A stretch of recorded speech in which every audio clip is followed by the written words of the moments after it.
Bueno, pues vamos a comenzar con la tutoría de hoy. Buenos días a todos. Como siempre, cualquier duda, cualquier pregunta que tengáis, podéis abrirnos y preguntarle a Jorge sin ningún problema. Y si no, al final de la tutoría, podéis. Así que nada, Jorge, todo tuyo. Estupendo, muchas gracias, Ainhoa. Buenos días, me alegro mucho de estar nuevamente con ustedes en este módulo 2. Vamos a ver un módulo o una unidad formativa dedicada a lo que es el uso sostenible del agua. Y quizás es para mí una de las más interesantes, de las más entretenidas, ya que bueno, estamos en una situación en la que la gestión del agua cada día va cobrando más importancia y por lo tanto es uno de los temas que más tenemos que prestarle atención. En este sentido, bueno, este módulo, pues este bloque del módulo, pues se va viendo distintos aspectos. Vamos viendo primero lo que es un poco los conceptos generales del agua y vamos a ir pasando por todos los ciclos de usos del agua que tenemos, ¿no? Vamos viendo un poco cómo podemos captar esos recursos, qué permisos y qué autorizaciones tenemos que ver. Vamos viendo cómo trasladamos ese agua desde la captación hasta los distintos sitios en los que los vamos a utilizar, cómo finalmente los vertemos nuevamente a los cauces, a los ríos o al mar, y cómo tenemos que ir haciendo las distintas autorizaciones de vertido. También iremos viendo cómo hacer una reutilización de esas aguas una vez que han sido utilizadas, como qué recursos o qué requisitos tenemos que emplear.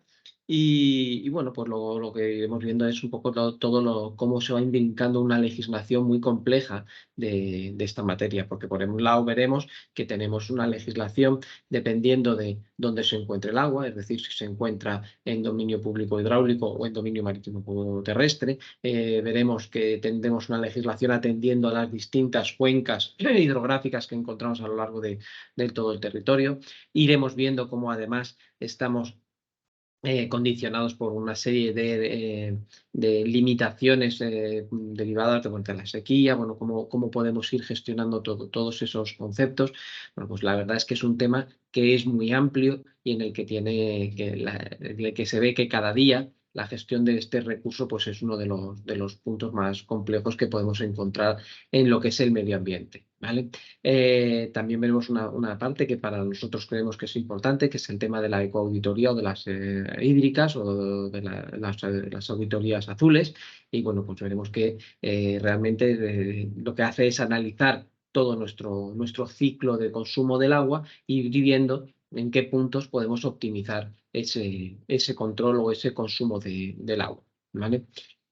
No sé si ustedes han tenido la oportunidad ya de ir viendo lo que es el módulo, este bloque 2.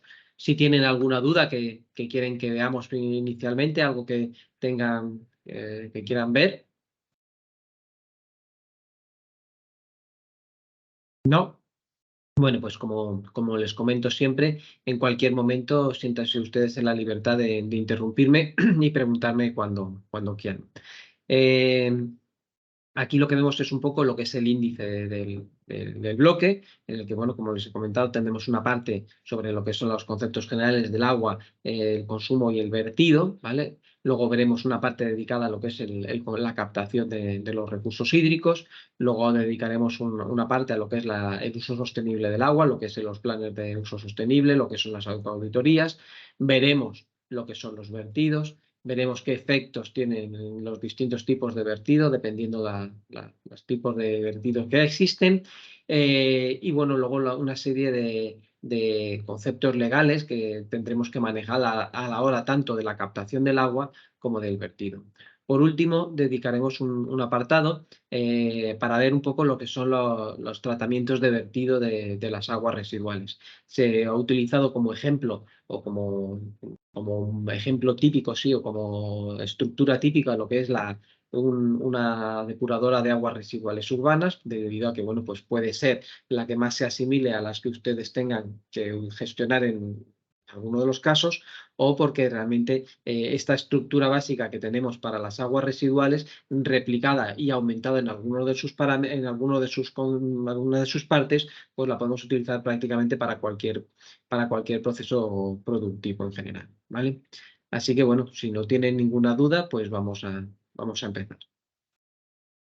Bueno, Bueno, este primer bloque, bueno, lo que les comentaba un poco al principio, la materia del agua es muy amplia y afecta a muchísimos aspectos y a muchísima disciplina legal distinta. Por un lado tenemos lo que sería el ámbito territorial general, en el que, bueno, pues como les comentaba, pues no es lo mismo tener las cuencas del norte de España, que son pequeñas y cortas y que normalmente siempre tienen agua, como otras cuencas, pues como las del sur, que son cuencas más o menos largas, con grandes periodos de sequía. Bueno, pues todo eso requiere una gestión distinta y requiere un poco lo que son distintos conceptos a la hora de manejarlo. Además, bueno, pues se establece en esta.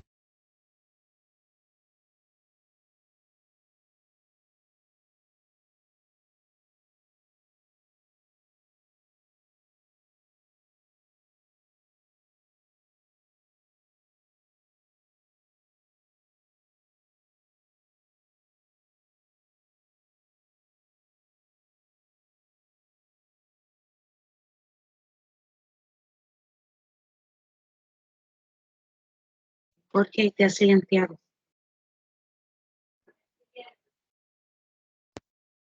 Ahora, Ahora. Sí, ahora. Pero que pues lo último que has dicho no se escuchó. vale, estupendo, muchas gracias, Ainhoa. Bueno, pues no sé dónde me he quedado, que bueno, que lo que les estaba comentando es que el ámbito, bueno, pues hay una sectorización de lo que es a nivel nacional, las distintas cuencas hidrográficas por las distintas características que éstas tienen. Unas, pues, bueno, pues las del norte, que son cortas y pequeñas, que siempre tienen agua; las del sur, pues que pueden ser más largas, pero con grandes periodos estacionales y que con gran influencia de los periodos de sequías, ¿vale? Que además, dependiendo dónde se encuentre ese agua, pues podemos ver que tenemos lo que se considera dominio público hidráulico y dominio público marítimo terrestre. Esto hace referencia a que si las aguas se encuentran o se vierten a un río, por decirlo así, o si las aguas se vierten o se captan del mar, ¿vale? Entonces, dependiendo de dónde se encuentren, tienen una legislación completamente distinta.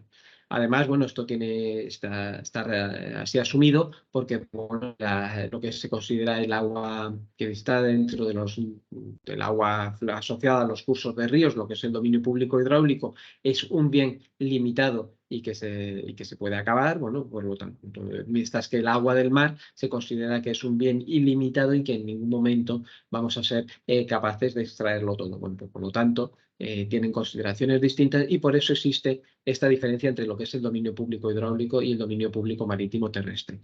No solo afecta a los conceptos del agua, sino que también afecta a los conceptos de zona de protección, zona de policía, zona de uso de las zonas que se encuentran anexas a estos cursos de agua o a estas masas de agua, ¿vale? Luego tenemos una serie de legislación asociada a lo que es la planificación hidrológica, es decir, qué agua se puede disponer para cada una de las cuencas hidrográficas en las que se divide nuestro territorio.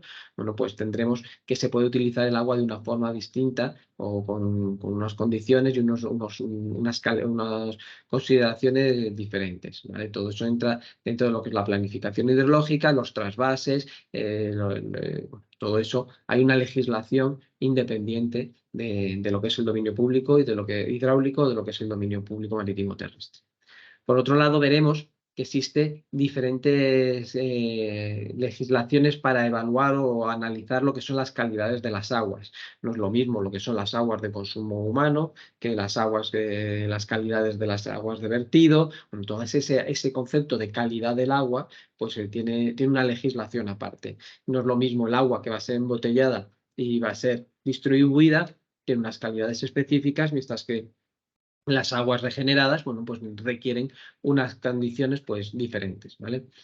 Y luego, por último, bueno, pues tenemos una serie de normativas o de legislaciones asociadas a otros conceptos, que bueno, pues como puede ser la de las aguas regeneradas o la de la captación de agua para las desaladoras, ¿vale? Hay mucha legislación, es un campo muy distinto, es complejo, pero bueno, realmente es una serie de legislaciones que son muy interesantes conocer porque realmente nos permiten un manejo completo de todo lo que es el ciclo del agua, ¿vale?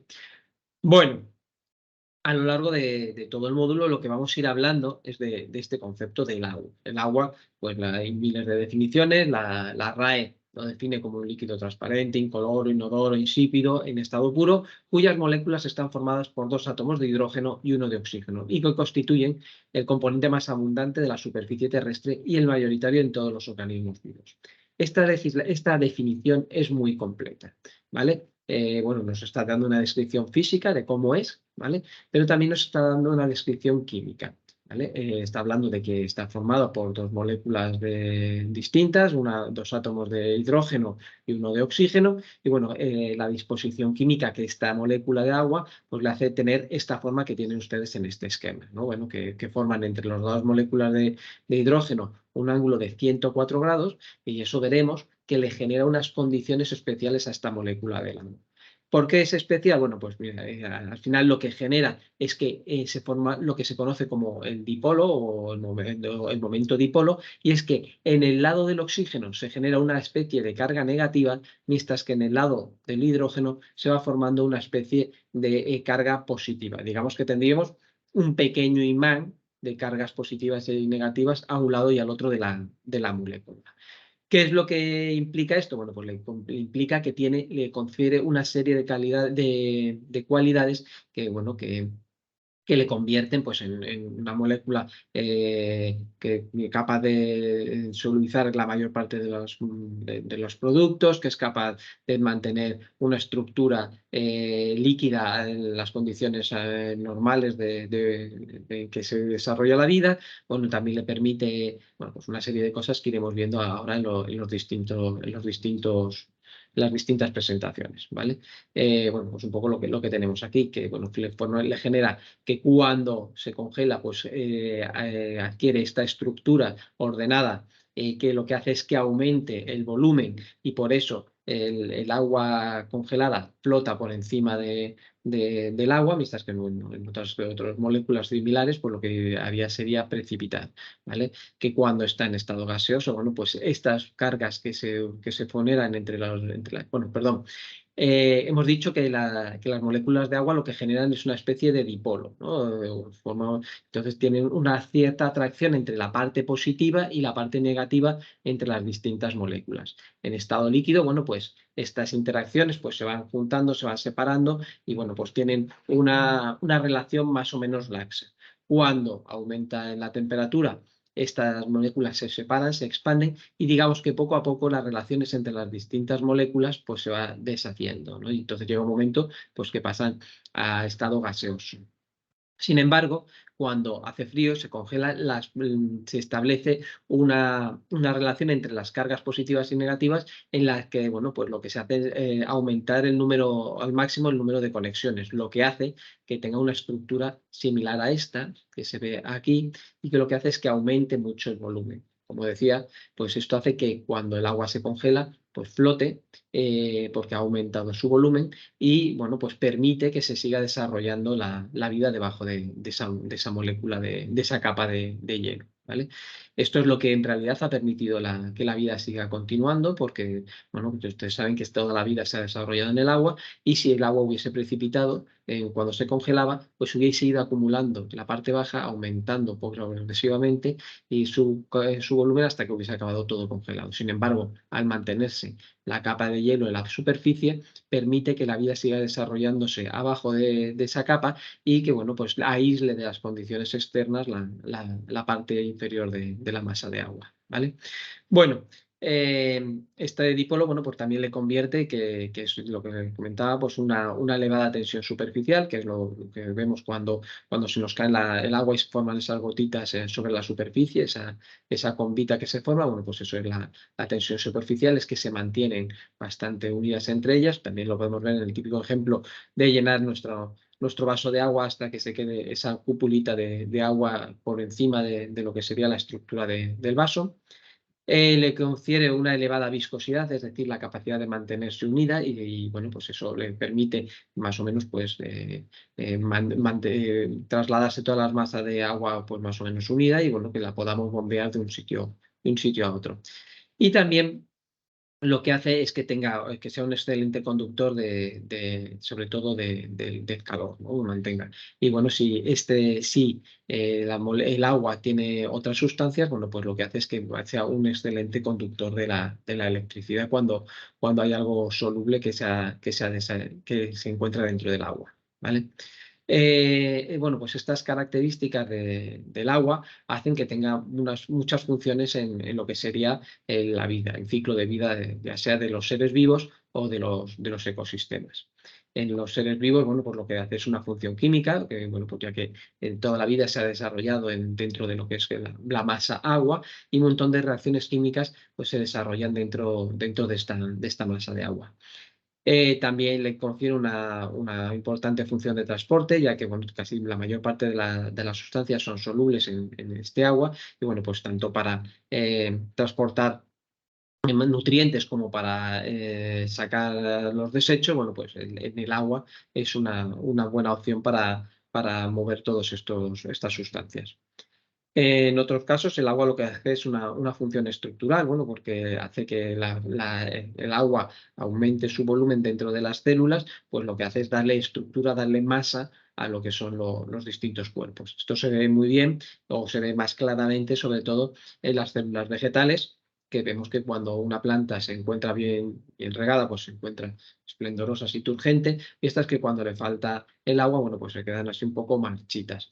Esto que se ve en algunas plantas es muy evidente, bueno, pues también nos ocurre a nosotros. Y cuando una buena hidratación hace que, bueno, pues que el cuerpo tenga una mayor tensión y le dé un poco de cuerpo y de estructura a lo que es al ser vivo, ¿vale? El agua, bueno, pues tiene también una función termorreguladora debido a la composición química del agua, las de distintos puentes que se formaban y que comentábamos anteriormente, y lo que hace es que se encuentre líquido en la mayor rango donde ocurre la vida. Entonces es capaz de captar y soltar el calor de forma adecuada. Bueno, también en muchos momentos lo que es la molécula de agua o el agua dentro de los cuerpos hace una función amortiguadora que sirve también como lubrificante de distintas partes donde hay torsiones o donde se producen los giros de las distintas articulaciones, ¿vale? Bueno, igualmente, bueno, pues el disolvente de sustancias, como hemos comentado antes, que la función de transporte, bueno, pues también lo que hace es que algunas sustancias pues las podamos transportar o mover de un sitio a otro, ¿vale? Muy bien, eso en cuanto a los seres vivos, pero también hemos dicho que tiene una importancia fundamental para lo que son los ecosistemas o lo que es la vida en general, ¿vale? Eh, bueno, así a grandes rasgos, lo que podemos decir es que bueno, lo que es el ciclo de vida del agua, lo que permite o lo que gestiona es el gran movimiento de sustancias y de materias a lo largo de la atmósfera. Como comentábamos también en el anterior bloque de atmósfera, pues hay un movimiento de energía y de agua y de materias en lo que es la atmósfera, y la mayor parte de este movimiento se hace gracias al movimiento de las aguas. Cuando hace calor, en los océanos se evaporan, son las grandes masas de agua evaporan el agua, estas ascienden, van cogiendo y cargándose de distintas sustancias, y con el fenómeno de los vientos pues van siendo transportados de un sitio a otro. Cuando las condiciones cambian y precipita el agua, estas partículas que llevan asociadas, que han captado en la atmósfera o que tienen cogida, pues se acaban precipitando sobre la superficie. Pero no solo hacen este transporte, una vez que han caído sobre la superficie, por lo que son los procesos de erosión o de transporte a lo largo de los cursos de río, de ir de las partes altas a las partes bajas, por la escorrentía, pues van arrastrando otras sustancias. Y bueno, pues las transportan estas sustancias de lo que sería las partes altas de la Tierra a los mares, a los océanos o a los grandes lagos, ¿vale? No es solo un transporte de materia, también se produce un transporte de energía. ¿En qué? En forma de calor. El agua, bueno, pues lo que hace es transportar este calor que se produce en ciertas zonas de las zonas centrales del Ecuador, de la Tierra, pues va transportando ese calor hacia zonas más alejadas a los polos, ¿vale? Bueno, como hemos comentado, el agua es donde se inició la vida y bueno, pues realmente es el recurso más importante que necesitamos para desarrollar nuestra vida. Hay especies que tienen todo que cumplir todo su ciclo de vida asociado al agua, pero hay otras que bueno, no viven en lo que es el medio acuático, pero sí requieren de este medio para desarrollar parte de su ciclo de vida. Pueden verse los mosquitos o cualquier anfibio que necesita de la presencia de agua para sus puestas, ¿vale? Bueno, en los ecosistemas, bueno, hemos dicho que transportan materia, pero también que también transportan energía, pero bueno, lo que es el transporte de materia principalmente no es solo el que ocurre en la atmósfera, sino lo que comentábamos anteriormente, los procesos geológicos, que por procesos de dilución, pues van, sobre todo los sistemas kársticos, o lo que van haciendo es transportar sales, y bueno, pues lo que va generando es un transporte de todas estas sustancias, ¿vale? Bueno. ¿Alguna duda hasta ahora? ¿No? Pues continuamos. El agua, al final de lo que se trata es de un elemento que es el más abundante sobre la superficie terrestre. Ocupa, como ven aquí, 1.400.000 kilómetros cúbicos, ocupa el 70% de lo que es la superficie terrestre y, sin embargo, toda esta masa de agua tan importante no está toda disponible para nuestro consumo. ¿Vale? Gran parte del agua del planeta es salada y tal y como está, pues necesita hacer algún tipo de tratamiento para poder ser utilizada por parte de los seres vivos. Bueno, como ven aquí en este esquemita que se encuentra en el temario, el 97% del agua está en forma de agua salada y solamente el 2,5% se encuentra en forma de agua dulce. Que bueno, pues sin embargo sigue siendo mucha agua, 35.000 kilómetros cúbicos, pero bueno, de este porcentaje, del 2%, el 70%, o prácticamente el 70%, se encuentra en forma de glaciales o de hielos permanentes, con lo cual pues su utilidad o su disponibilidad pues también se ve un poco limitada. Eh, el siguiente gran porcentaje lo encontramos en aguas subterráneas, es decir, que ese agua se encuentra dentro de lo que es la superficie terrestre y bueno, pues no es fácil acceder a ella, necesitamos hacer una serie de actuaciones para tenerlo a disposición. Y finalmente, solo un 0,3% del agua se encuentra en forma fácilmente accesible en forma de ríos y lagos. Pues esto nos hace entender que, bueno, realmente lo que es el agua ha condicionado fuertemente lo que es el desarrollo de la sociedad y, bueno, pues realmente las grandes sociedades siempre han ido asociadas a grandes cursos de agua, ¿vale? O ha ido limitando fuertemente el desarrollo de estas civilizaciones. Bueno. El agua se puede clasificar atendiendo a un montón de criterios distintos, pero bueno, a nivel legal o a nivel administrativo, normalmente se atiende a dos criterios. Uno, el lugar donde se encuentra y otro, si ha sufrido algún tipo de tratamiento, ¿vale? En este sentido, atendiendo a su ubicación, bueno, pues hablamos principalmente de aguas superficiales o de aguas subterráneas. Bueno, las aguas subterráneas son aquellas que se encuentran bajo el nivel del suelo, mientras que las aguas superficiales son aquellas que se encuentran en la superficie de la Tierra, ¿vale? Luego podemos hablar de aguas continentales y de aguas costeras y de aguas de transición. Bueno, pues todas estas estamos hablando de aguas que realmente, pues las aguas continentales son las que se encuentran dentro de lo que es la superficie terrestre, dentro de lo que es el territorio donde podemos andar. Bueno, se haría referencia pues eso, a los grandes lagos, a los ríos, todo eso se formaría parte de las aguas continentales, mientras que las aguas costeras, litorales, bueno, pues esta hace referencia normalmente a aguas asociadas a lo que son las masas de agua marítima o de las masas de agua salada, ¿vale? Dentro de esta encontramos distintas categorizaciones, o dependiendo de si se encuentran más alejadas de la costa o no. Entonces, ya estamos hablando de aguas de transición, de aguas litorales, bueno, todo eso, cada uno de estos grupos tienen unos conceptos diferentes y, bueno, lo tienen desarrollado lo que es en el temario, ¿vale?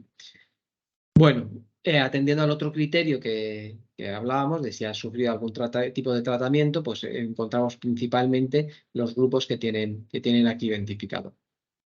Por un lado, lo que es el agua cruda o el agua bruta es el agua que se encuentra sin haber sufrido ningún tipo de tratamiento de ningún tipo y bueno, pues es un agua que puede ser o no apta para ser consumida, pero realmente no se puede distribuir porque realmente pues podría o que pudiese ser consumida puntualmente en la distribución pues no podría transportar enfermedades y no se permite el consumo, el consumo de ese agua de forma normal, ¿vale? Le requiere una serie de tratamientos y entonces lo que hablamos es de agua tratada. Es decir, el agua que se encuentra, ya sea subterránea o en superficie, tiene que hacerse una serie de procesos que eliminen una serie de sustancias. Normalmente, bueno, pues lo que se trata es de eliminar patógenos y de ciertas sustancias que nos puedan afectar. Este agua tratada, pues ya sí las podemos utilizar las personas ya para distintas funciones y dependiendo del tipo de tratamiento, pues se le podrá dar una serie de usos distintos, ¿vale? Una vez que esas aguas han sido utilizadas, se les considera aguas residuales, es decir, que han sido impactadas por la actividad que se ha hecho con ellas, ¿vale? Bueno, estas aguas residuales en teoría no se pueden devolver al medio ambiente sin que haya sufrido un proceso de tratamiento, es decir, de eliminación de todas las sustancias con las que han sido impactadas debido al uso que le hemos hecho. Entonces, una vez que ha sufrido ese proceso de depuración, pues empezamos a hablar de lo que se conoce como aguas depuradas. Estas aguas depuradas sí pueden ser devueltas al medio ambiente, pero hay veces que bueno, lo que nos conviene más es volver a utilizarlas porque bueno, se les ha hecho un proceso de tratamiento, pero con un pequeño tratamiento adicional pues puede ser utilizada para usos que requieran aguas de menos calidad. Por ejemplo, el agua de baldeo de las calles, pues no requiere un grado de depuración extremo, sino simplemente, bueno, pues que no tenga una serie de patógenos. Bueno, pues eso lo podemos hacer entonces con aguas regeneradas, porque ese agua pues se le da un segundo ciclo de uso que nos conviene, porque ya lo tenemos ahí a disposición y nos lo permite. ¿Qué se suele utilizar qué uso suele dar a las aguas regeneradas? Pues normalmente son baldeo de calles, riegos de parques y jardines, riegos de campos de golf, bueno, pues se le da un segundo uso. Aparte de eso, bueno, tenemos lo que se considera las aguas para consumo humano. Digamos que es un tipo de agua tratada que se le da unos tratamientos adicionales que las llevan a unas calidades que, bueno, que permiten que las consumamos sin que nos acaben afectando a las personas, ¿vale? Bueno, anteriormente hablábamos de un poco que eso, que el agua en el medio ambiente pues, hace muchísimas funciones y bueno, muchas de esas funciones estaban asociadas a lo que es el ciclo del agua. ¿Vale? El ciclo del agua, bueno, como comentábamos, pues está asociado a lo que es al ciclo de movimiento de energía en la atmósfera y bueno, pues puede verse en este esquema, lo que hablábamos anteriormente. El agua se encuentra en la superficie de las masas de agua, por efecto del calor se evapora, asciende a la atmósfera, se condensa en forma de nubes y al final acaba precipitando o cayendo sobre la superficie terrestre. Este proceso de caída sobre la superficie terrestre se producen los fenómenos de escorrentía, es decir, que va pasando de las zonas altas a las zonas bajas, ya sea en forma de cauces superficiales o que por infiltración en el terreno formen lo que son las masas de agua subterráneas. ¿Vale? Bueno, eso sería lo que es el ciclo normal del ciclo del agua. Pero hay una cosa especial que es lo que nosotros conocemos como el ciclo de agua de consumo. Es decir, qué hacemos nosotros a ese agua para que pueda ser utilizada desde que la captamos hasta la que la devolvemos nuevamente al sistema. ¿Vale? Bueno, entonces en este esquema lo que se ha tratado de ver es los distintos pasos o los distintos tratamientos o usos que requiere el agua para poder ser utilizado. Como comentábamos, el agua que se encuentra sobre cualquier superficie o en el interior de la tierra se considera lo que es agua bruta y bueno, pues también podemos considerar agua bruta el agua que proviene de las desaladoras. es decir, que es agua que es de mar, que cuenta una gran concentración de sales y que por un proceso de distintos procesos lo que se le hace es en retirar esas sales y pues puede ser utilizada por parte de la población. ¿Se puede hacer un uso de este agua de cualquier manera? No. Requiere algún tipo de concesión o de autorización administrativa que tenemos que solicitar a la administración y que es la administración la que nos concede. ¿Vale? Este agua bruta necesita ser tratada, por lo tanto lo que necesitamos es una estación de tratamiento de agua potable o lo que se conoce como ETAP. ¿Vale? Una vez que este agua se encuentra tratada, lo que tenemos que hacer es llevarla desde donde se ha captado, de donde se encuentra el agua tratada, hasta a toda la población. Entonces, bueno, lo que necesitamos es una serie de elementos que nos permitan su distribución y su almacenamiento para su distribución. ¿Vale? Bueno, ese agua la utilizamos, la consumimos y lo que se generan, como hemos dicho, son lo que se conoce como aguas residuales. Esas aguas residuales no pueden ser devueltas al medio de cualquier manera, sino que lo que necesitan es hacerles un tratamiento en lo que se conoce como estaciones depuradoras de aguas residuales o ERAS. Sí, para el tratamiento de las aguas, para su consumo, estábamos hablando de TAP, estación de tratamiento de agua potable. Para la devuelta de las aguas al medio, lo que estamos hablando es de ERAS, estación depuradora de aguas residuales. ¿Vale? Al final, pues tiene un proceso similar, que lo que hace es quitar una parte y dejar el agua en mejores condiciones de cómo estaba. Bueno, cada uno se centra en distintas partes y bueno, pues lo que es importante saber es que para devolverla al medio lo tenemos que haber hecho un tratamiento de estas aguas en una EDA, ¿vale? Estas aguas que han sido tratadas no se pueden verter directamente, requerimos de una autorización de vertido, requerimos de una autorización administrativa que nos permita devolver el agua al medio. En ciertos casos podemos hacer lo que se conoce como una reutilización de lo que hemos estado hablando anteriormente, es decir, a este agua que tiene unas condiciones que son buenas, que ya permiten volver al medio, si le hacemos un tratamiento adicional, nos permite volver a ser utilizada, pero para algún tipo de uso que no requiera unas aguas de tanta calidad, ¿vale? ¿Qué es lo que se hace? Bueno, pues lo que se tiene es que tener implementada una estación regeneradora de aguas residuales, de agua, o lo que se conoce como ERAN. Para poder hacer esta regeneración necesitas construir esta estación regeneradora de aguas, o ERA, y requiere una concesión administrativa, ¿vale? Requiere que la administración nos permita hacer un uso de esas aguas. Hay veces que si eres dueño de esta ERA, puedes hacer prácticamente, no requieres de esa concesión, sino que puedes hacer la regeneración de esa agua y bueno, utilizarla si ya tienes una autorización previa, ¿vale? En cualquiera de los casos, estas aguas regeneradas también pueden ser devueltas al medio a través del vertido, ¿vale? Bueno, entonces, bueno, hemos dicho que el agua, lo que se trata es de que la utilicen. Entonces, ¿qué usos le damos a ese agua? Bueno, pues normalmente se hablan de estos 4 tipos de consumo, lo que es el agua de abastecimiento, el agua agraria, el agua industrial y otros usos del agua de consumo, ¿vale?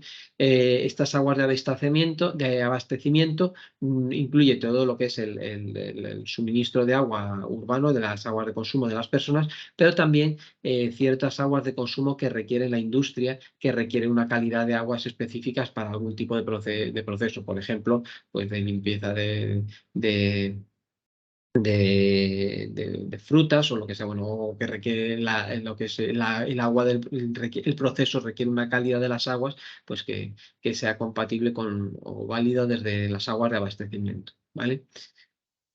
Las aguas agrarias y las aguas industriales, bueno, pues realmente no requieren un control tan exhaustivo como las aguas de abastecimiento. Digamos que estas aguas son más similares a las aguas brutas que veíamos inicialmente y, bueno, pues realmente los requerimientos que tienen pues son menores, ¿vale? Bueno, el agua que consumimos bueno, pues no todos los usos que tenemos pues tienen el mismo nivel de implicación sobre todo el total de las aguas. Como vemos, pues aquí solo el 15% de las aguas que utilizamos se emplea en el abastecimiento mientras que el 80% se utiliza como agua de uso agrario. El agua industrial pues es muy baja, está en torno al 3%, y bueno, pues para otros usos pues muy poquita agua, ¿vale? La mayor parte del agua pues requiere o son utilizadas como uso agrario. ¿Es en todo el territorio igual? No, ya lo veremos posteriormente, como las distintas cuencas tienen distintos usos de estas aguas. Esto sería lo que sería la media del uso nacional, ¿vale? Aquí vemos las distintas cuencas que hay en el territorio. Vemos que las superficies que ocupan y el volumen de agua pues es muy distinto. De estas que tenemos cuencas muy pequeñas, como puede ser las de Ceuta y Melilla, que tienen un recurso de agua pues muy pequeño. Tenemos, sin embargo, otras cuencas pues muy grandes, como puede ser la del Ebro o la del Duero, que bueno, pues son grandes cuencas que tienen un consumo de agua pues muy importante en comparación. El tamaño de la gotita nos hace referencia un poco a la cantidad de agua disponible que se puede utilizar, o que alberga esa cuenca, ¿vale? Y en este otro esquemita lo que se ve es los distintos usos que se hacen a esta cantidad de agua, ¿vale? En el color morado se ve lo que es el uso urbano, el color verde hace referencia a lo que es el uso agrario, el color naranjita pues al uso industrial, y el azulito pues a otros usos. Como ven, hay grandes diferencias entre unas cuencas y otras. Hay algunas cuencas como la del Tajo o la del Duero, que prácticamente en la mayor parte se utiliza como uso industrial, como uso agrario, y muy poquito como urbano y industrial, mientras que hay otras cuencas, como esta de Cuenca Cantábrica, donde la mayor parte del agua tiene un uso industrial, muy pequeño, muy poco de uso agrario, y un gran porcentaje pues es de agua urbana. Lo mismo ocurre con esta otra cuenca, bueno, que vemos que su mayor parte del agua es de agua de tipo urbano, muy poco industrial y prácticamente nada de uso agrícola, ¿vale? El caso más extremo pues podría ser las zonas de Ceuta y Melilla, donde vemos que el total del agua pues tiene un uso urbano, ¿vale? Bueno, eh, como os he estado diciendo, bueno, pues este ciclo del agua pues requiere la construcción, o pues requiere muchos elementos, estructuras para poder hacer este uso. Entonces, para poder hacer uso de estas aguas, lo que requiere son muchas infraestructuras que construir para poder disponer de todas estas aguas, ¿vale? Entonces, la mayor parte, o podemos dividirlo en dos grandes grupos. Por un lado, lo que sería infraestructuras asociadas a lo que es el abastecimiento de agua, y estas que tenemos otras que serían infraestructuras asociadas al saneamiento. Entre medio, entre el abastecimiento y el saneamiento, ¿qué ocurre? Bueno, pues que está el uso que hagamos de ellas. Estas infraestructuras asociadas al abastecimiento, pues realmente las podemos dividir a su vez en tres grandes grupos.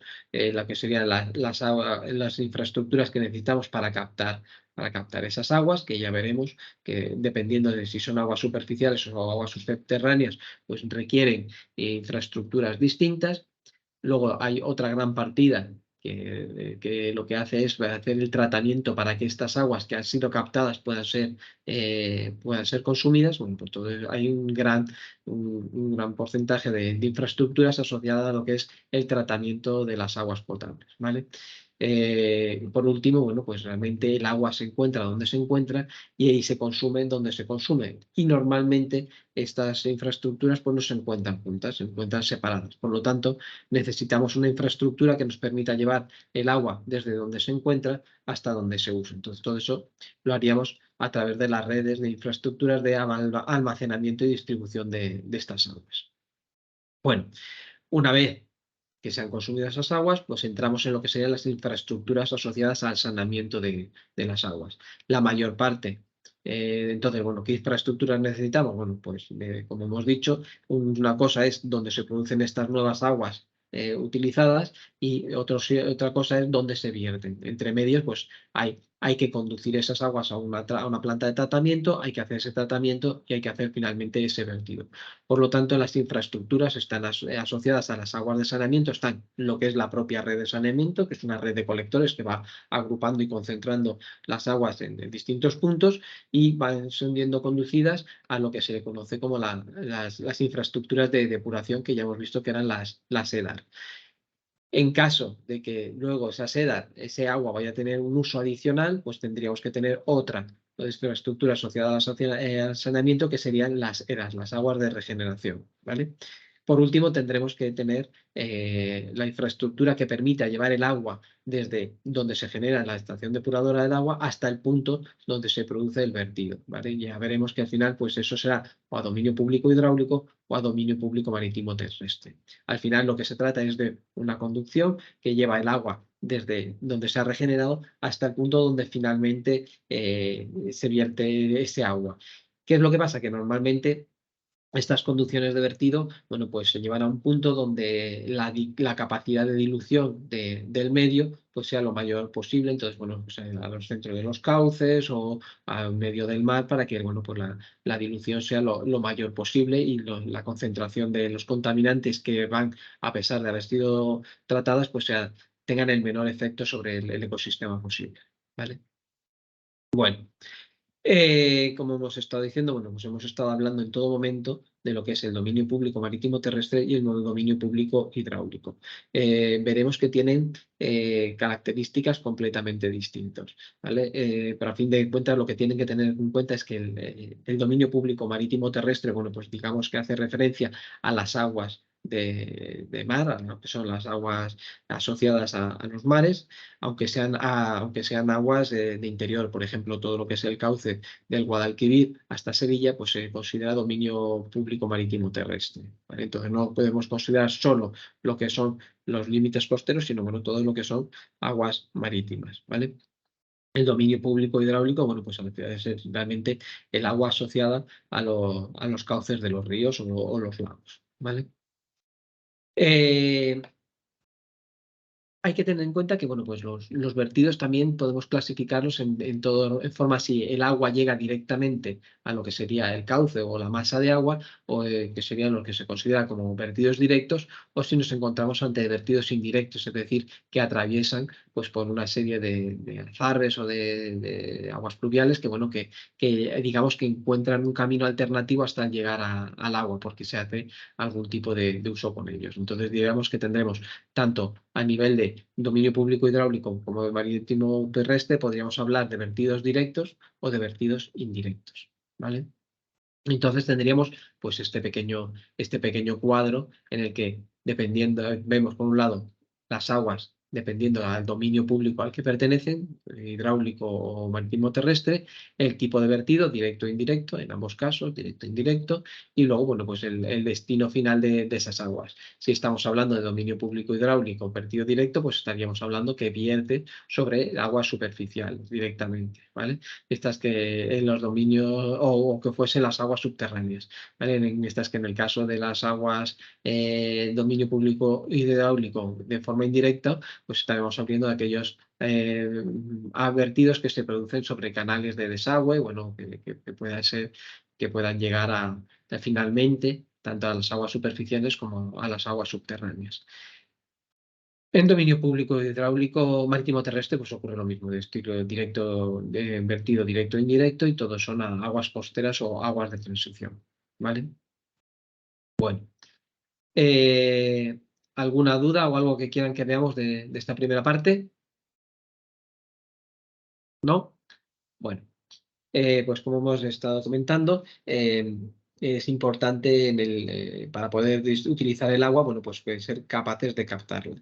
No todas las aguas se captan igual, porque ya hemos dicho que si se encuentran en la superficie o en el interior de la tierra, pues la disponibilidad de ese agua pues es diferente, ¿no? Entonces, realmente los elementos de captación pues difieren de si son aguas subterráneas o si son aguas superficiales.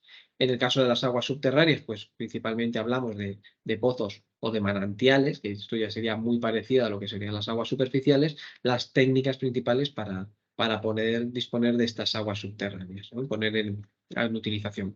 Mientras que las aguas superficiales, bueno, pues podemos encontrarlas en forma de aguas pluviales, de aguas lóticas o aguas lénticas. Las aguas lóticas son lo que se conoce como aguas que están en movimiento, ya sea en forma de ríos o de canales, y las aguas lénticas pues son aquellas que se encuentran más o menos almacenadas o más o menos estancadas en forma de presas o de lagos.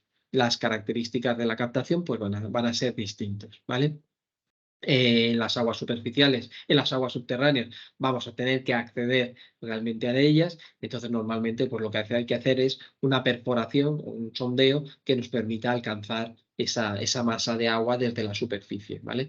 En el caso de los manantiales, bueno, los manantiales pues no son más que la emergencia natural de esas aguas subterráneas por un determinado punto. Entonces, bueno, podemos esperarnos y llegar a ese manantial, o podemos intentar acceder a él de forma paralela para alcanzar esa masa de agua, ¿vale? Las aguas superficiales, como he dicho, el principal factor que va a condicionar la estructura que vamos a tener, pues va a ser si son aguas que se encuentran quietas o si son aguas que se encuentran en movimiento. Todo eso va a condicionar las estructuras que vamos a tener que poner, ¿vale? Aquí tenía, me faltaba esto, vale.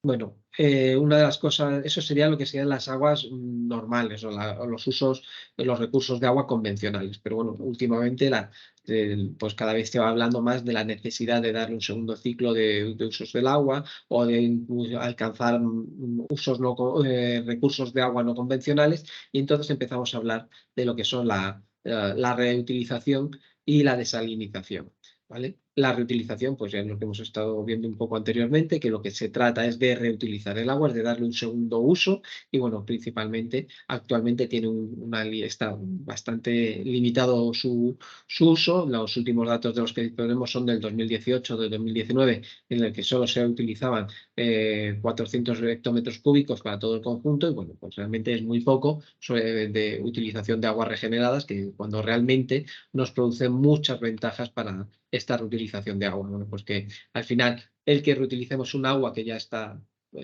cerca, que se encuentra con unas calidades de agua aceptables, o que simplemente dándole un tratamiento adicional, bueno, pues requiere una menos inversión, pues realmente pues nos produce muchas ventajas que tienen ustedes aquí resumidas, que sería la reducción de presión sobre los recursos. Es decir, si vamos a quitar menos agua del sistema porque la que ya tenemos la vamos a utilizar, pues realmente haremos un menor uso de esas aguas, una reducción de los riesgos para la salud, porque estas aguas que están regeneradas, recuerden que se le da un tratamiento adicional, con lo cual, pues realmente cuando vuelvan esas aguas al medio, pues ya habrán sido depuradas de ciertos patógenos que no son convenientes, porque normalmente estas aguas regeneradas lo que se tiende es a eliminar patógenos que puedan afectar a la salud. Y bueno, pues al final todo esto lo que redunda es que se mantenga la calidad de los ecosistemas, ¿vale? Porque bueno, al final, si presionas menos y la devuelves en mejores calidades, bueno, pues al final pues lo que redunda es que la calidad de los ecosistemas pues va a ser mejor. Otra fuente de recursos de agua no convencional pues sería lo que es la desalinización. Es decir, coger aguas salobres o con una elevada concentración de sal, que de forma natural no podríamos utilizar ni para el consumo, ni para el agua industrial, ni para el agua agrícola, y lo que se hace es pues eliminar toda esa parte de sal que se pueda y llevarla a unas condiciones que sí permitan su utilización. También, como ocurría en el caso anterior, los últimos datos que disponemos son del 2018, de 2019, y bueno, pues vemos que aunque se utiliza más que el agua regenerada, todavía estamos hablando de un volumen de agua pues muy pequeño. Estamos hablando de entre 550 y 575 550 y 575 hectómetros cúbicos al año. Es algo más, pero sigue siendo muy poca el agua la que utilizamos procedente de la desalinización, ¿vale? En el curso tienen desarrollado un poco las distintas técnicas de cómo se puede acceder a las aguas, ya sea de aguas subterráneas, como las que tienen ustedes aquí reflejadas, o de las aguas superficiales, los distintos tipos de sistemas de captación de aguas pluviales, de aguas lénticas, lóticas, bueno, porque van viendo cómo existen distintas técnicas que podemos aplicar para la captación de esas aguas. Todo esto se encuentra desarrollado en el temario, ¿vale?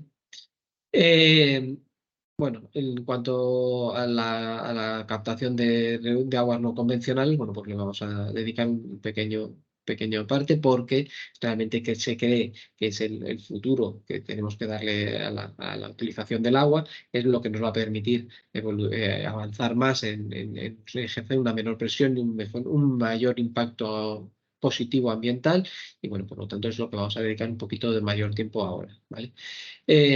Bueno, pues lo que hemos estado hablando es sobre la reutilización de las aguas, bueno, pues un poco el ciclo de vida y bueno, pues digamos que esto ya lo tenemos todo construido, lo que es la captación, la etapa, el uso y la edad. Podemos hacer el vertido, pero si hacemos esta segunda parte nos permite un nuevo uso. Normalmente esta agua regenerada en las estaciones regeneradoras de agua, pues normalmente se utilizan principalmente para el riego o para el uso industrial. En este concepto de riego también se entendería lo que serían los baldeos de calle, de limpieza para las ciudades, ¿vale? Todo este procedimiento no se puede hacer de cualquier manera. Hay un Real Decreto, que es el 1620 de 2007, en el que se establece cómo se tiene que hacer la reutilización de estas aguas regeneradas y, bueno, pues es el marco que nos permite utilizarlas, ¿vale? Dentro de este Real Decreto lo que establece es que, bueno, pues que tiene que haber un proceso de tratamiento que tiene que ajustarse a alguno de estos procesos, que son los procesos físico-químicos, la filtración, la desalación, la desinfección o algún tipo de tratamiento biológico. Aquí, bueno, lo que en este esquema lo que se ha tratado de ver es, bueno, pues los distintos tipos de tratamiento que tenemos en cada uno de estos grupos. Estos tratamientos, de una forma u otra, también son utilizables en cualquier tipo de tratamiento de aguas residuales o también de cualquier tipo de aguas brutas, ¿no? Todo al final, el proceso son los mismos, lo que cambia es la calidad de las aguas de entrada y las calidades de las aguas de salida. A fin de cuentas, los tratamientos pues, son los que son y ya está, son los que podemos utilizar. Principalmente los que son más específicos podrían ser estos de desinfección, que principalmente se hace mediante la adición de cloro, pero también mediante la aplicación de luz ultravioleta que mata todo lo que serían los patógenos que pudiésemos encontrar. En cuanto a los ciclos, los tratamientos biológicos, bueno, pues realmente el bioreactor de membranas es la técnica más utilizada, ¿vale? Bueno, en cuanto a la desalación, bueno, pues realmente es un proceso pues realmente nuevo que se está poniendo en marcha, lleva poco tiempo y bueno, se creó la evolución de su utilización, pues se tiende cada vez más a que adquiera un mayor peso, ¿vale? Como ocurría en cualquier tipo de tratamiento de aguas. Pues lo que primero que tenemos que hacer es una captación. Esta captación se hace de aguas normalmente marinas. Hay algún otro sitio, algunos lagos salinos en los que también se puede hacer esta captación de agua. Normalmente esta captación de agua se hace a través de lo que sería un sondeo subterráneo y capta el agua a través de las aguas subterráneas que están debajo de esas masas de agua, ya que de esta forma pues te eliminas gran cantidad de materiales en suspensión y también de posibles, la presencia de posibles fauna y flora que pudiese encontrarse si hiciésemos una captación directamente de lo que es la masa de agua. Esta agua captada no puede meterse directamente en la desalación, sino que necesitas una serie de procesos de pretratamiento, que lo que vamos a ir haciendo es una serie de modificaciones físico-químicas principalmente y la eliminación de ciertas sustancias que nos permiten meter entonces ya esas aguas en lo que es el proceso de desalación. Esta fase de desalación pues, se puede hacer mediante distintas tecnologías. Normalmente se hace mediante estas dos que tienen aquí identificadas y que luego veremos, que son las técnicas de membranas o la destilación-evaporación. Estos procesos suelen ser muy caros energéticamente y bueno, pues esa es la limitación de esta técnica, ¿vale?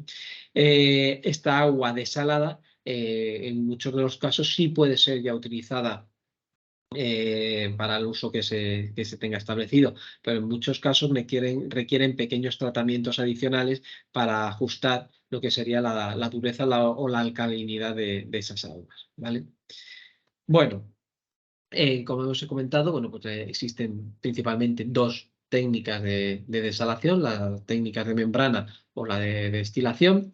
Las técnicas de destilación son energéticamente muy costosas y bueno, son utilizadas sobre todo en el Oriente Medio porque tienen ellos gran capacidad de tener energía para poder llevarlas a cabo. En España todo se realiza mediante membranas. ¿Vale?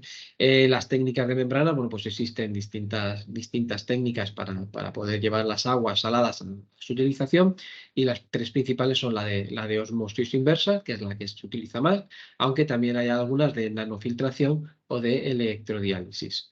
Mientras que las técnicas de evaporación, bueno, pues tienen la evaporación instantánea mediante multicapa, la evaporación multiefecto en tubos horizontales o la compresión de vapor.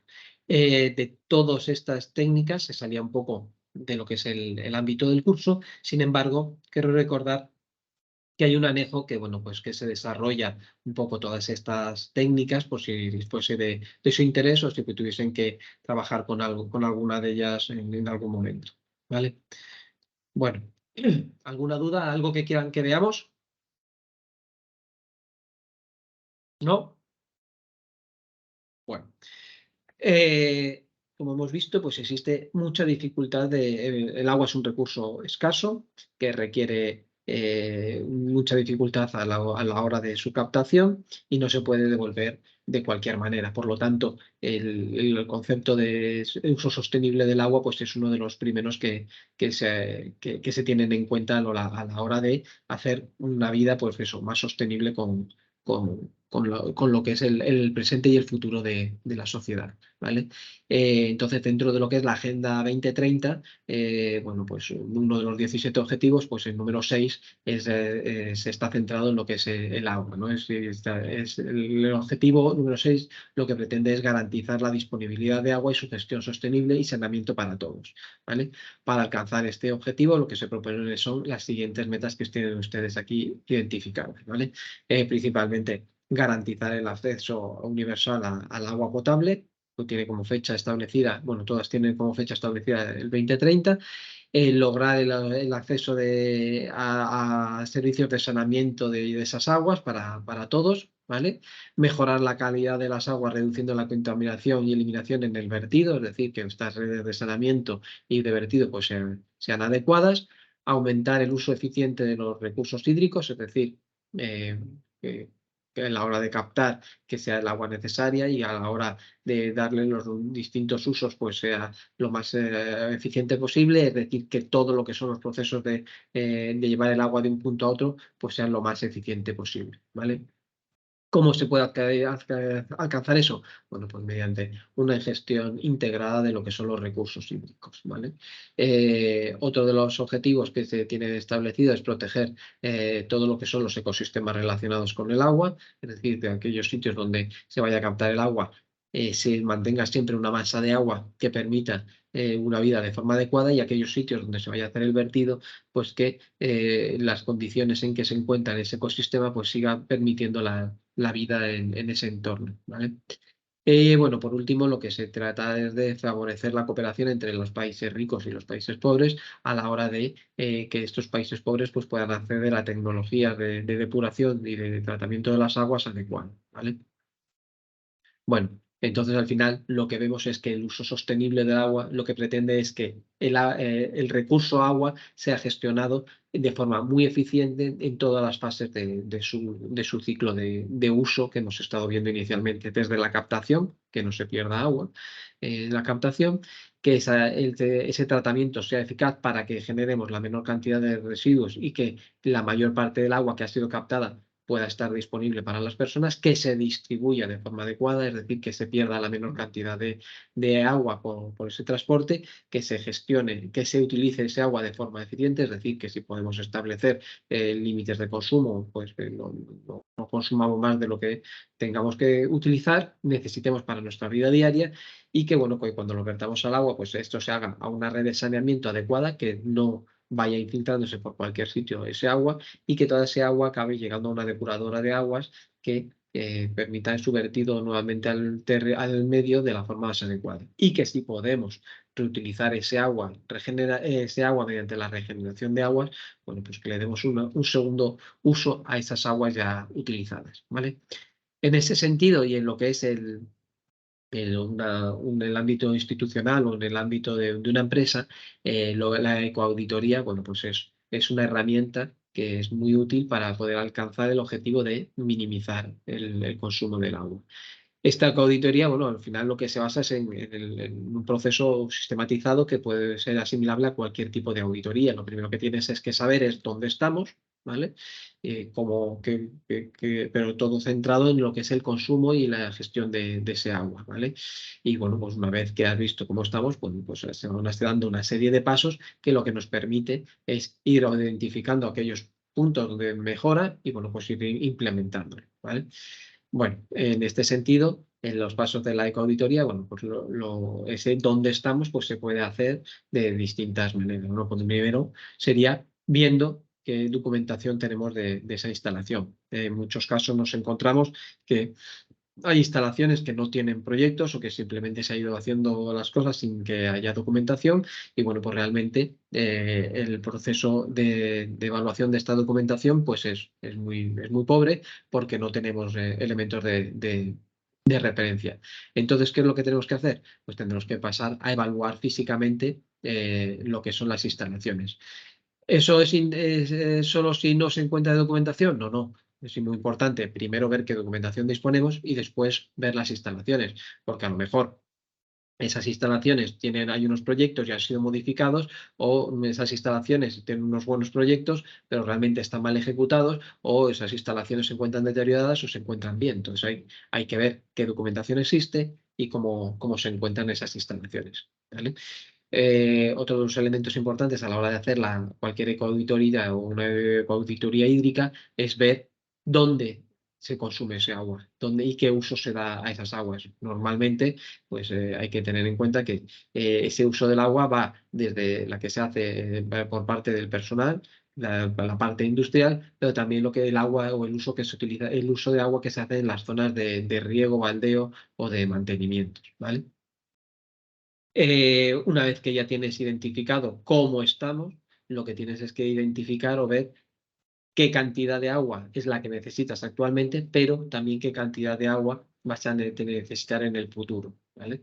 Porque, bueno, tienes que saber si con la cantidad de agua que tienes actualmente vas a poder hacer frente a, a cómo va a ir creciendo tu instalación, o si vas a tener un exceso, bueno, pues puedes reducir alguno de los elementos existentes, ¿vale? Normalmente no, normalmente las instalaciones van creciendo y normalmente van requiriendo cada vez ese crecimiento una mayor utilización de lo que es el agua.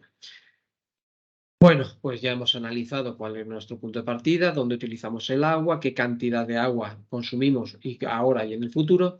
Tenemos que evaluar lo que serían cómo devolvemos esas aguas al vertido, ¿vale? Cómo hacemos la evaluación de esos vertidos. Esta evaluación de los vertidos normalmente se hace a partir también de la documentación existente, pero también a partir de los controles de los parámetros de los vertidos que hacemos al medio, ¿vale? Con todo esto ya hemos evaluado todo lo que sería nuestro ciclo de vida del agua, de nuestras aguas de consumo, y lo que se trata ahora es de ir viendo aquellos puntos donde podamos mejorar. Entonces lo que se hace es una propuesta de medidas y se va cuantificando para que, bueno, de una cierta manera, cuando invertamos el dinero, esa inversión de dinero pues tenga una mayor repercusión a la hora de devolver la inversión al sistema, ¿vale? Bueno. Bueno, lo que son eso sería lo que sería el procedimiento de una auditoría hídrica, ¿vale? Normalmente, todo esto viene pues asumido dentro de lo que son los planes de gestión sostenible del agua. Es decir, hacer una auditoría per se en sí no tiene sentido si no estamos dispuestos a hacerlo dentro de un objetivo general, ya sea a nivel de organización como de instituciones o como del entorno. Entonces, bueno, al final de lo que se trata es de establecer un plan que de forma conjunta nos permita pues, mejorar nuestra situación de consumo y vertido de esas aguas, ¿vale? Estos planes de gestión, bueno, al final, pues van en la misma medida que hacíamos en la auditoría. Primero hay que ir revisando cómo se encuentra, ir haciendo las distintas modificaciones que se establecen en esa auditoría, vas viendo, vas validando los datos que vas realizando y, bueno, pues vas comprobando y asumiendo que las propuestas de lo que es la ecoauditoría hídrica, ¿vale? Bueno, estos planes al final lo que al final se ajustan es al siguiente esquema, ¿no? Y que al final lo que se trata es de ir estableciendo los objetivos para cada uno de los puntos que se establecen dentro de los planes de gestión. Y dentro de esto lo que se establece primero es reducir lo que es el consumo de agua, ¿vale? Localizar aquellas zonas donde nos permite hacer un ahorro en las aguas de consumo, que normalmente, como hemos comentado anteriormente, se centra en lo que es las zonas verdes, las zonas de riego, donde normalmente hacemos un mayor consumo de agua. Y bueno, la otra parte donde podemos hacer una mejora en las aguas de consumo es en los procesos industriales de uso de agua bruta, ¿vale? Bueno, pues es decir, que si para hacer el baldeo de de los talleres no es necesario utilizar agua limpia, podemos utilizar agua regenerada, bueno, pues eso sería uno de los puntos que podríamos implementar, ¿vale? ¿Qué más? Luego, pues el siguiente punto de plan pues sería en el control y seguimiento de lo que son los vertidos. Es decir, cómo devolvemos ese agua al medio, pues esos son los elementos que tenemos que tener en cuenta a la hora de establecer ese plan de gestión del agua, ¿vale? Luego, como siempre, al final lo que hace falta es una formación y sensibilización de las personas que van a ser usuarias de todo ese agua.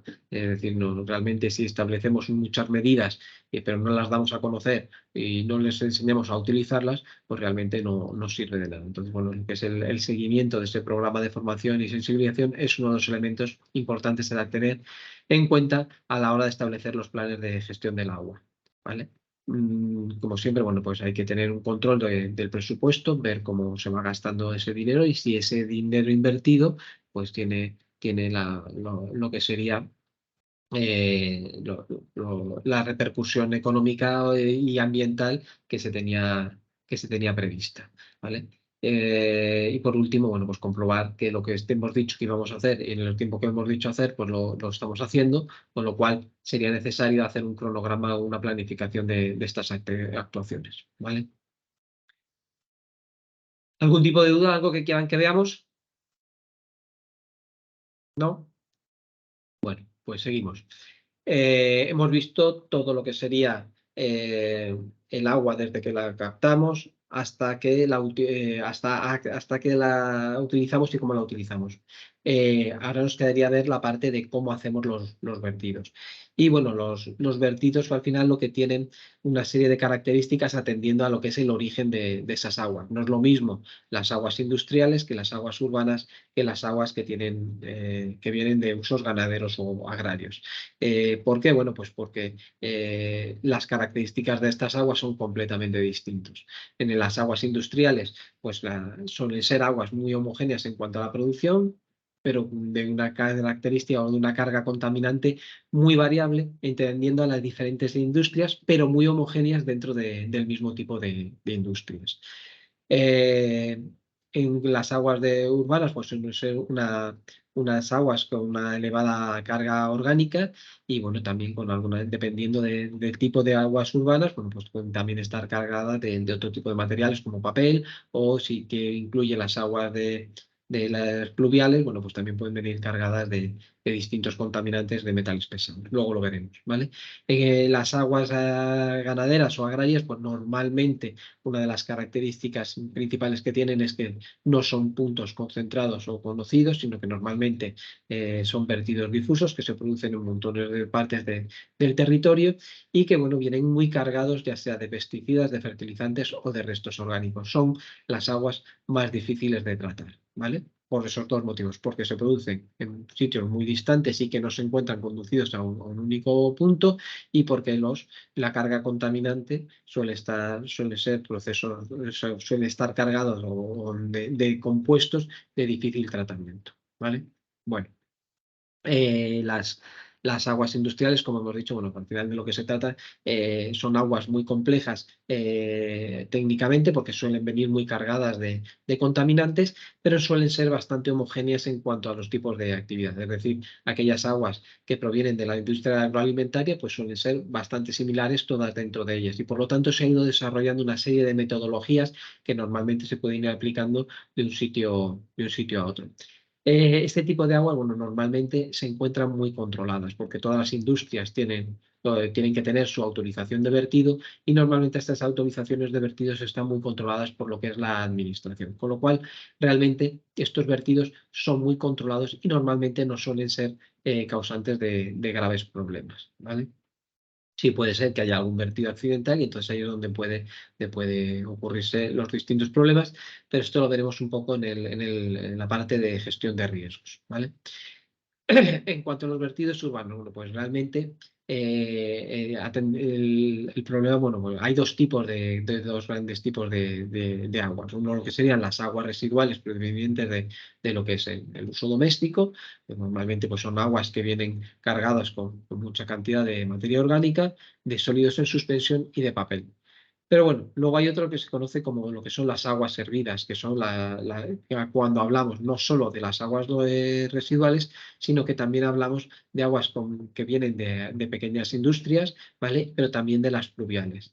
¿Qué es lo que nos encontramos con este tipo de aguas? Bueno, pues que además de estos contaminantes principales que hablábamos anteriormente, nos encontramos gran cantidad de contaminantes secundarios o otro tipo de contaminantes que están formados principalmente por hidrocarburos que vienen de las aguas pluviales que se recogen de las aceras, de la superficie de las calles y también vienen cargadas de plomo, metales, sales y ácidos que provienen también de lo que sería principalmente el tráfico rodado, ¿vale?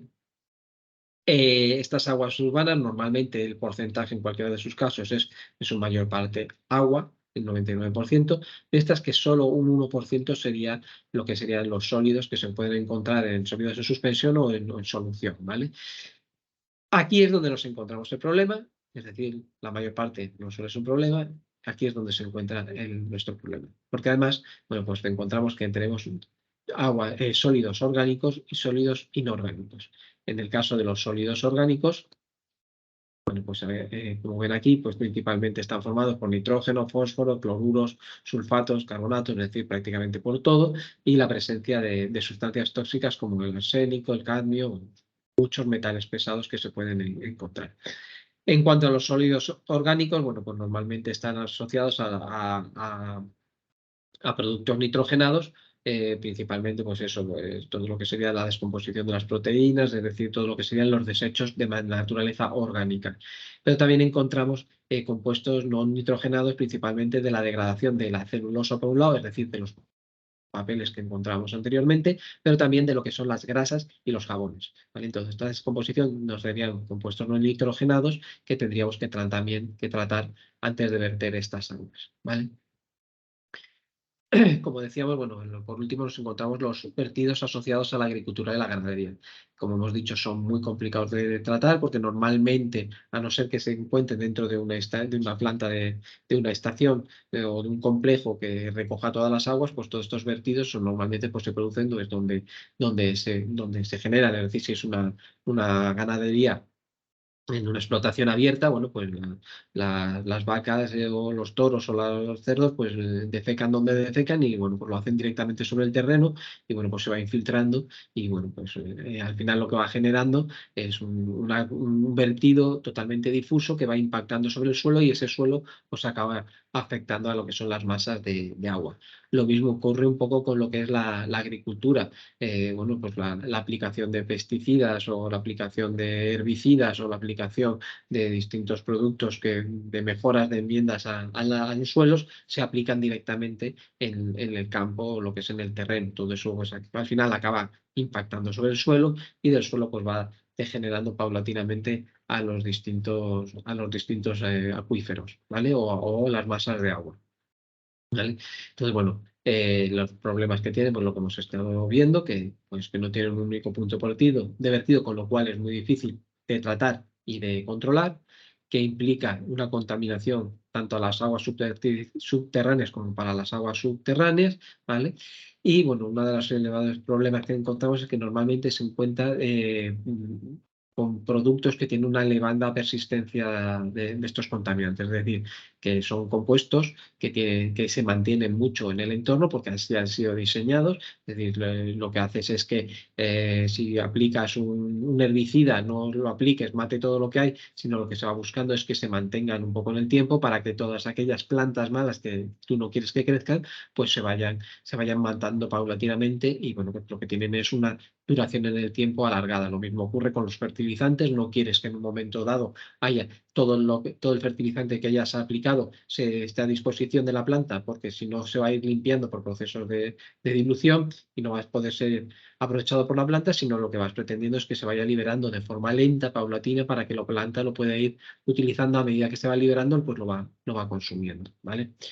Y bueno, por último, nos encontramos a que la química de estas sustancias pues es muy variada, ¿vale? De la agricultura, que principalmente pues, son agroquímicos, materia orgánica, sales y sedimentos, pero en la ganadería la química que encontramos o la caracterización de, esta, de estas aguas pues es muy diferente. Está cargado en muchos casos de patógenos, de medicamentos y luego de nitritos y de metales, ¿vale?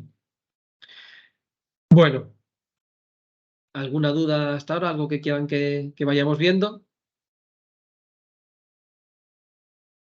¿No? Bueno, pues continuamos. Eh, los vertidos, bueno, pues al final acaban teniendo muchos riesgos o muchos efectos sobre lo que son las masas de agua. Bueno, al final hay algunos tipos de contaminantes que lo que hacen es afectar a lo que es al medio ambiente en sí, pero hay otras veces que lo que afectan es a las especies que albergan en ese medio y lo que va afectando es a la cadena trófica y hay veces en que incluso estos contaminantes pues, pueden ir afectando a lo que es la salud de las personas, ¿vale? Pero además vemos que la fuente de estos contaminantes pues, puede ser muy variada, ¿no? Hay algunos que lo que afectan es a la disminución de la cantidad del oxígeno que se encuentra disponible de las masas de agua, con lo cual pues, impiden o dificultan la presencia de animales o de plantas dentro de esas masas de agua, con lo cual pues, acaban afectando a lo que es la salud del medio ambiente y de la cadena trófica, ¿vale? También afectan por la incorporación de distintas sustancias, como hemos estado viendo, que bueno, pues que algunas de ellas son tóxicas, incluso letales para la fauna o para la flora o incluso para los seres humanos y afectando pues eso, a la cadena trófica o a la salud pública, ¿vale? Hay veces en que lo que se hace es alterar la presencia de nutrientes en el agua, es decir, se producen la presencia de grandes nutrientes o de muchos nutrientes que lo que hace es que se produzca el crecimiento explosivo de muchas algas y de muchos materiales vegetales en los medios acuáticos que lo que hacen es consumir todo el oxígeno que se encuentra en esas masas de agua y produciendo, bueno, pues al final la muerte de otros animales o de otras plantas y se va generando un círculo vicioso entre la cantidad de oxígeno y la presencia de nuevos nutrientes en el medio, ¿vale? Por último, hay algunas sustancias que lo que hacen es alterar las condiciones físico-químicas del agua y lo que se hace pues, es dificultar la supervivencia pues, de otras especies. Por ejemplo, si se vierte aceites, bueno, pues lo que se va formando es una capa por la superficie que impide la difusión del oxígeno o que va alterando la descomposición, pero pues acaba afectando a las condiciones físico-químicas de esa masa de agua, ¿vale? Pues también puede ser, he dicho aceite, pero también puede ser espumas o cualquier otro tipo de elementos que alteren lo que son las condiciones físicas de esa masa de agua. ¿Cómo vamos viendo esto? Bueno, pues al final lo que hemos dicho, que hay algunas contaminantes que lo que tienen, acaban afectando es al medio ambiente. Dentro de este afección al medio ambiente, el principal problema que vemos es la eutrofización, que es un poco lo que hablábamos aquí inicialmente. Bueno, la eutrofización es la presencia de muchos nutrientes y estos nutrientes lo que hacen es que se produzca una explosión tremenda sobre todo de algas y de ciertos tipos de plantas que se encuentran en el agua. Este crecimiento explosivo lo que hace es que crezcan mucho, consuman todo el oxígeno, nos encontramos a esto, disminución de la cantidad de oxígeno de forma natural, y lo que hace es que se mueran pues, todos los animales que se encuentran dentro de esa masa de agua. Esta muerte de estos animales lo que produce es que se vuelva a poner dentro de las masas de agua gran cantidad de nutrientes que vuelvan a poder hacer que siga creciendo exponencialmente ciertos tipos de algas que sí pueden aprovechar esas condiciones que se van generando. Este proceso de eutrofización de forma natural puede ocurrir en los ecosistemas, de hecho en las zonas del sur de la península pues ocurre de forma natural en muchos sitios, en las charcas ocurre, pues bueno, que estos procesos de eutrofización lo que se vienen es acelerados por la incorporación masiva de distintas sustancias que aceleran este proceso. ¿Qué consecuencias tiene esto? Pues aparte de la pérdida de biodiversidad, bueno, pues lo que se produce es fenómenos de putrefacción de esas masas de agua que no pueden ser utilizadas porque se encuentran degradadas esas masas de agua y no pueden ser utilizadas, la producción de grandes males olores y por lo tanto también la destrucción del ecosistema. Los nutrientes que favorecen esta eutrofización, bueno, pues son los que tienen aquí identificados, que son principalmente los fosfatos y los nitratos. Bueno, esta presencia de fosfatos y nitratos pues normalmente vienen asociados a vertidos urbanos y a vertidos ganaderos y bueno, pues las únicas medidas que podemos tomar, bueno, pues es tratar de todas estas aguas ser tratadas principalmente en estaciones depuradoras de aguas residuales y que se encuentren con, con elementos pues, que sean capaces de disminuir la presencia de nitratos y fosfatos, ¿vale? Eh, ¿Qué más? Bueno, pues también la otra de las medidas a tomar es la reducción en el empleo de detergentes o de detergentes que tengan pocas concentraciones de fosfatos y, bueno, pues el abonado adecuado o selectivo de los campos para que no todo, para que ese abonado sea de tal concentración que evite que el exceso no utilizado pues acabe llegando a las masas de agua. Para ello, bueno, pues una de las cosas que se recomienda es la reutilización de los desechos agrícolas y ganaderos como propios fertilizantes del terreno. Es decir, esto ya se ha generado, está aquí, lo encontramos dentro del territorio, pues utilizarlo, ya que bueno, pues, es el mejor tratamiento que podemos hacer y además nos sirve de abonado del terreno. ¿Vale? Bueno. Otro de los problemas o de las principales consecuencias que pueden tener la presencia de estas sustancias es que, como hemos dicho, que afectan a la cadena trófica, principalmente en dos fenómenos. Uno, lo que es el fenómeno de bioacumulación y otro, lo que se conoce como proceso de biomagnificación. El proceso de bioacumulación es que, bueno, a lo largo de la vida de un animal que va ingiriendo, de una planta que va ingiriendo distintos compuestos, pues se van acumulando en su interior. Cuando son pequeños, pues tienen una concentración pequeña, pero según va avanzando y va a su estado de edad, pues va acumulando cada vez mayor concentración de ciertas sustancias en su organismo. Bueno, pues eso es los procesos de bioacumulación. ¿Qué es lo que ocurre? Que muchas veces esta bioacumulación, pues dependiendo de si son depredados, bueno, pues podemos encontrar que puedan ser ingerirse animales con mayores concentraciones y pasaríamos a lo que es el fenómeno de biomagnificación y que ahora trataremos. Bueno, aquí lo que se trata de ver es que cuando es pequeño el animal tiene una pequeña o la planta tiene una pequeña concentración de sustancias peligrosas y según va creciendo, pues va aumentando la concentración en el organismo. Como hemos dicho, el problema está en que además no es que se mantenga solo dentro de ese animal, sino que normalmente tanto las plantas como los animales son depredados por otras plantas o por otros animales de la cadena trófica, ¿vale? Entonces se produce el proceso de biomagnificación. Y de forma general, lo que podemos ver es que el plancton, de forma general, o las plantas tienen una concentración determinada. Cuando son ingeridos por los peces que se los ingieren, o los que comen esas plantas, la concentración va aumentando dentro de estos. ¿Por qué? Porque están comiendo plantas que ya de per se, por sí, llevan una parte de esa carga contaminante. Cuando estos peces son depredados por peces carnívoros, de la base de la que se alimentan ya tiene una mayor concentración de esos contaminantes, por lo tanto la concentración que se encuentra dentro de su cuerpo pues es mayor.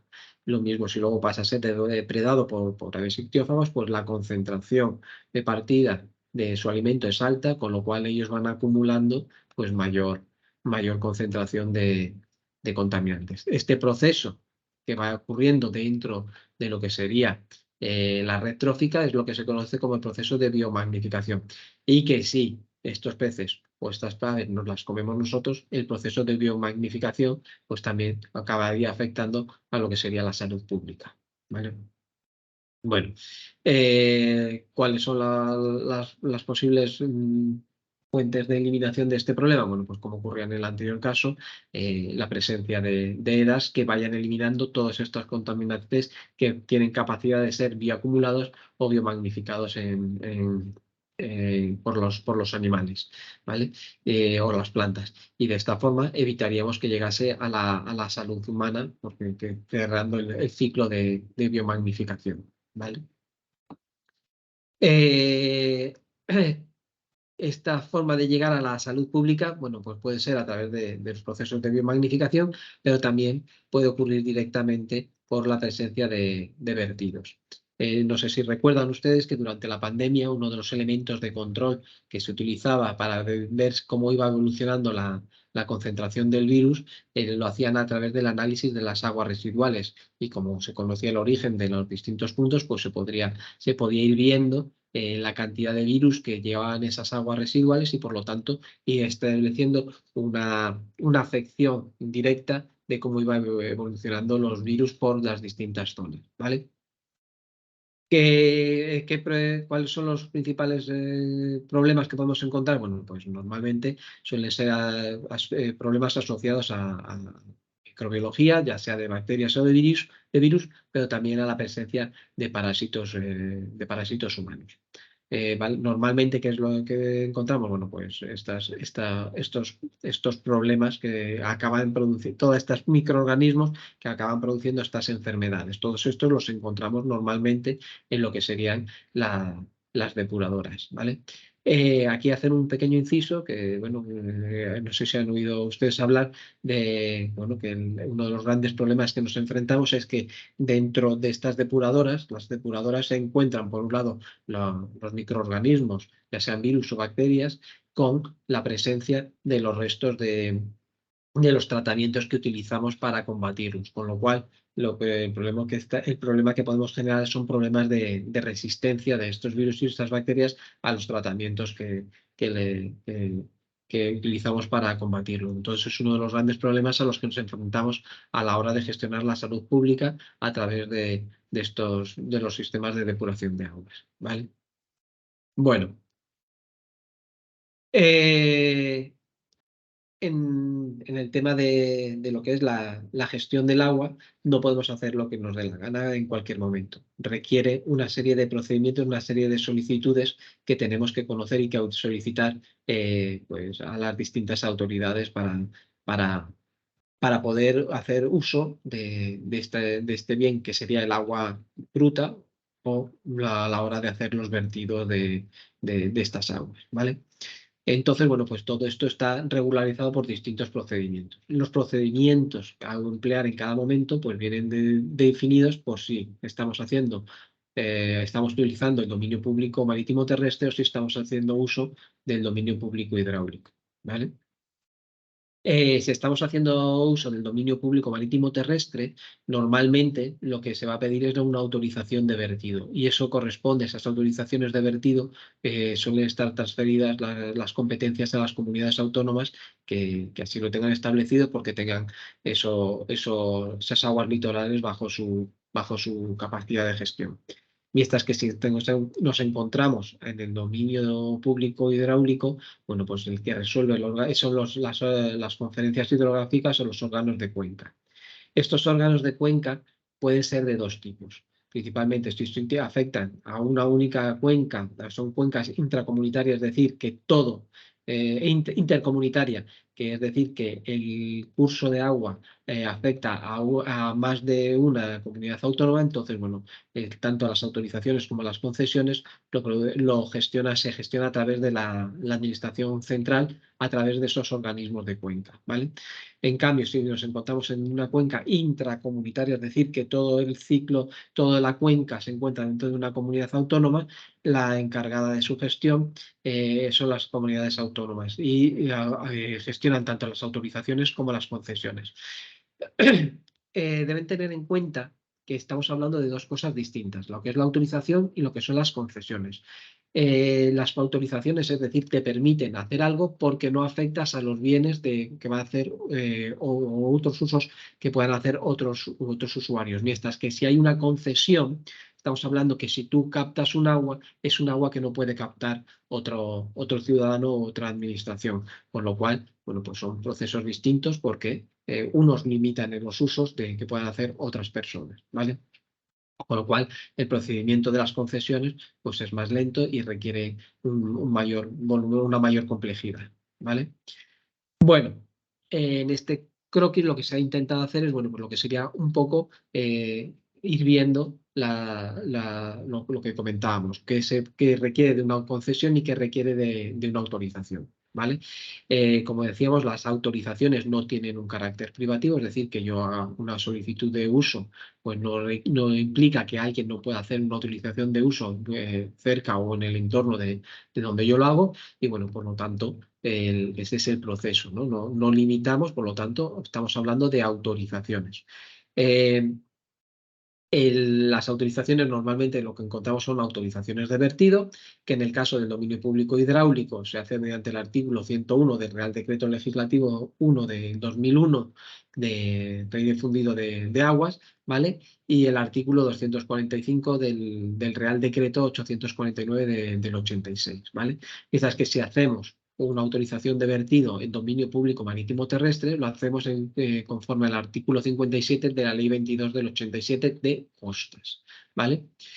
Hay otro tipo de autorización que podemos solicitar, que es la autorización de investigación de aguas subterráneas. Esa se hace conforme al artículo 74 del Real Decreto Legislativo de texto refundido de aguas, ¿vale? Y lo que queremos es pedir permiso para ver qué aguas subterráneas hay en esta zona, ¿vale? Eso no excluye que otros puedan hacer también esa investigación o que puedan hacer uso de esas aguas unas personas u otras, ¿vale? Entonces, no tiene carácter privativo, por lo tanto va por la vía de autorización.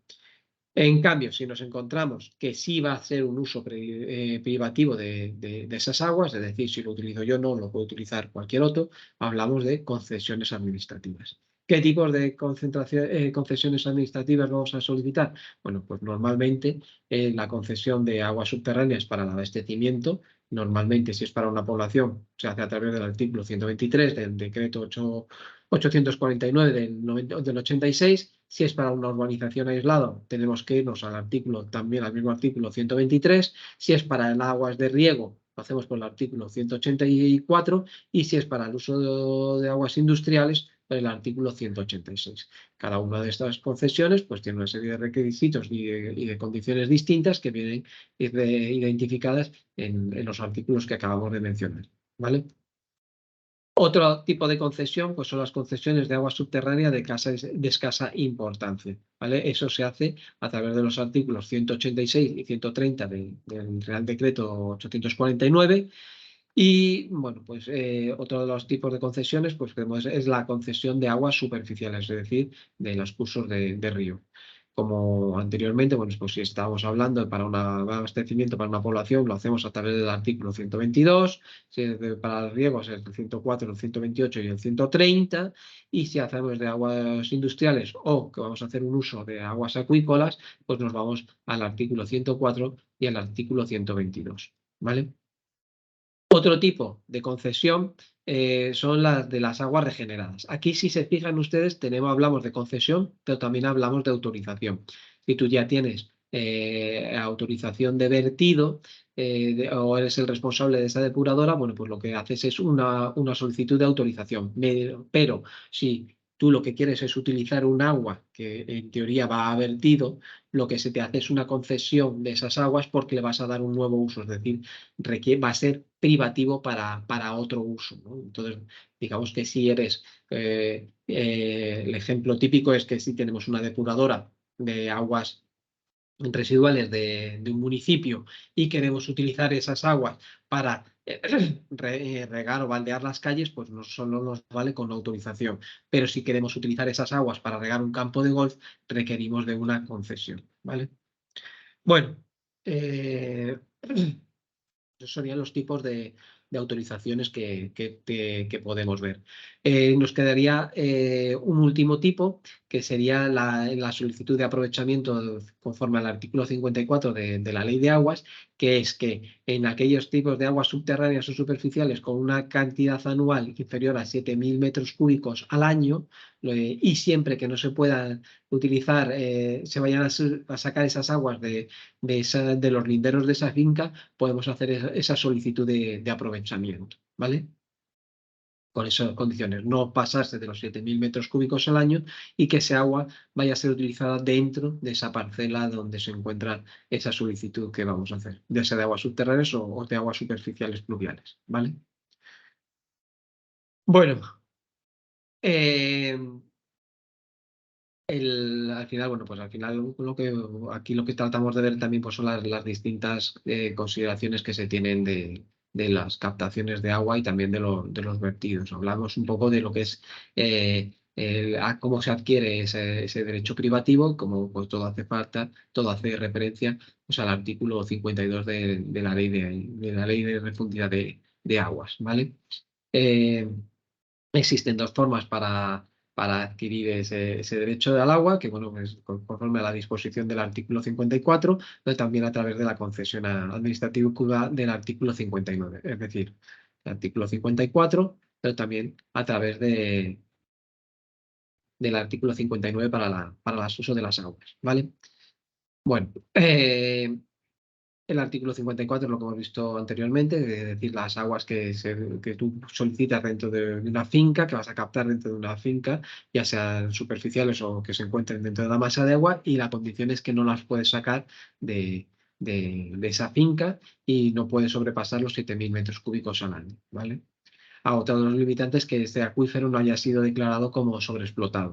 Por ejemplo, esto suele ocurrir principalmente en las zonas de montaña, bueno, pues que suelen ser acuíferos pequeñitos y tú lo puedes utilizar. En cambio, en zonas de regadío, bueno, pues 7.000 metros cúbicos, en acuíferos, que todos esos acuíferos se encuentran fuertemente sobreexplotados y por lo tanto, pues no tiene sentido, porque además normalmente se encuentran ya sobreexplotados y no puede sacarse más agua, ¿vale? Eh, bueno, pues al final, a través del artículo 59, bueno, pues son las otras formas de hacer la solicitud de concesión administrativa, pero bueno, al final lo que tienes que tener en cuenta es que lo que se dice dentro de los planes hidrológicos, si esa autorización de agua pues, se encuentra condicionada a esos planes hidrológicos de cuenca, que son las que determinan claramente de dónde tiene que proceder la mayor masa de agua, ¿vale? Bueno, que es importante que tengan ustedes en cuenta, aunque al final hay tres tipos de tipos de aguas que pueden solicitar, ¿no? Lo que serían la sección A, la sección B y la sección C. ¿Vale? La sección A, bueno, pues son lo que dice bien aquí identificado, aguas superficiales o subterráneas con reservas legalmente constituidas y conforme al artículo 59.5, ¿vale? Y bueno, se inscribirán también las concesiones de aguas de recursos no convencionales, ¿vale? La sección B serían los aprovechamientos de las aguas procedentes de manantiales situados dentro, es decir, los de que se encontraban dentro del artículo 54 con una cantidad no superior a los 7.000 metros cúbicos y que además no puedan saquearse de esa finca, eso serían inscritos dentro de la sección B. Y por último encontraríamos la sección C, que serían todas aquellas aguas privativas que eran anterior a la ley de entrada, a la entrada de la ley de aguas y que, bueno, pues tenían unas consideraciones anteriores a esta ley con unas condiciones distintas y, bueno, pues que para poder ajustarlas, pues se encuentran de este otro grupo que sería la sección C, ¿vale? En cuanto a los vertidos, bueno, pues un poco lo que hablábamos anteriormente, que es importante tener en cuenta que se afectan a dominio público hidráulico o a dominio público marítimo terrestre, que si es dominio público hidráulico dentro de una cuenca intracomunitaria son los órganos autónomos los que responden, mientras que son una cuenca intercomunitaria son los organismos de cuenca, la Administración General del Estado a través de los organismos de cuenca los que conceden la autorización de vertido, ¿vale? Ya independiente de si el vertido es directo o indirecto. Estas que en el dominio público marítimo terrestre son los organismos autónomos, de las comunidades autónomas, los que autorizan esas autorizaciones de vertido y en este caso pues no tiene sentido si la cuenca es intracomunitaria o intercomunitario porque ya las aguas costeras, bueno, lo gestionan a través de los organismos autonómicos, ¿vale? ¿Qué más se tiene que tener en cuenta? Bueno, pues que las autorizaciones de vertido, normalmente una de las cosas principales que te establecen es unos límites de concentración de contaminantes que puedes verter, ¿no? Y esos vertidos están condicionados atendiendo a dos criterios generales, ¿no?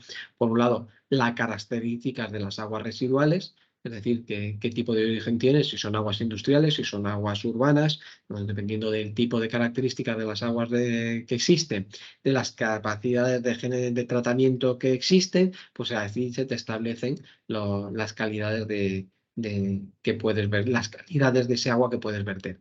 Pero también hay que tener en cuenta los objetivos de calidad que tiene ese medio receptor. Atendiendo a estos parámetros son los que se te establecen las calidades de las aguas que puedes verter, ¿vale?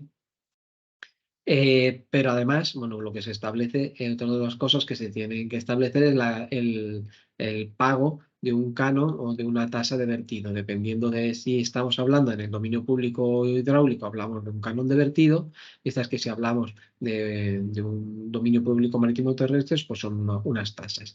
Son diferentes lo que es el canon de lo que son las tasas, el canon de vertido que se establece para el dominio público hidráulico depende del volumen de vertido y de un precio unitario que se establece para ese volumen de vertido, mientras que si hablamos del dominio público marítimo terrestre, se hace a través de la carga contaminante, es decir, una serie de parámetros tienen establecido un precio unitario para cada uno de esos parámetros y bueno, pues eso es el que nos da el valor.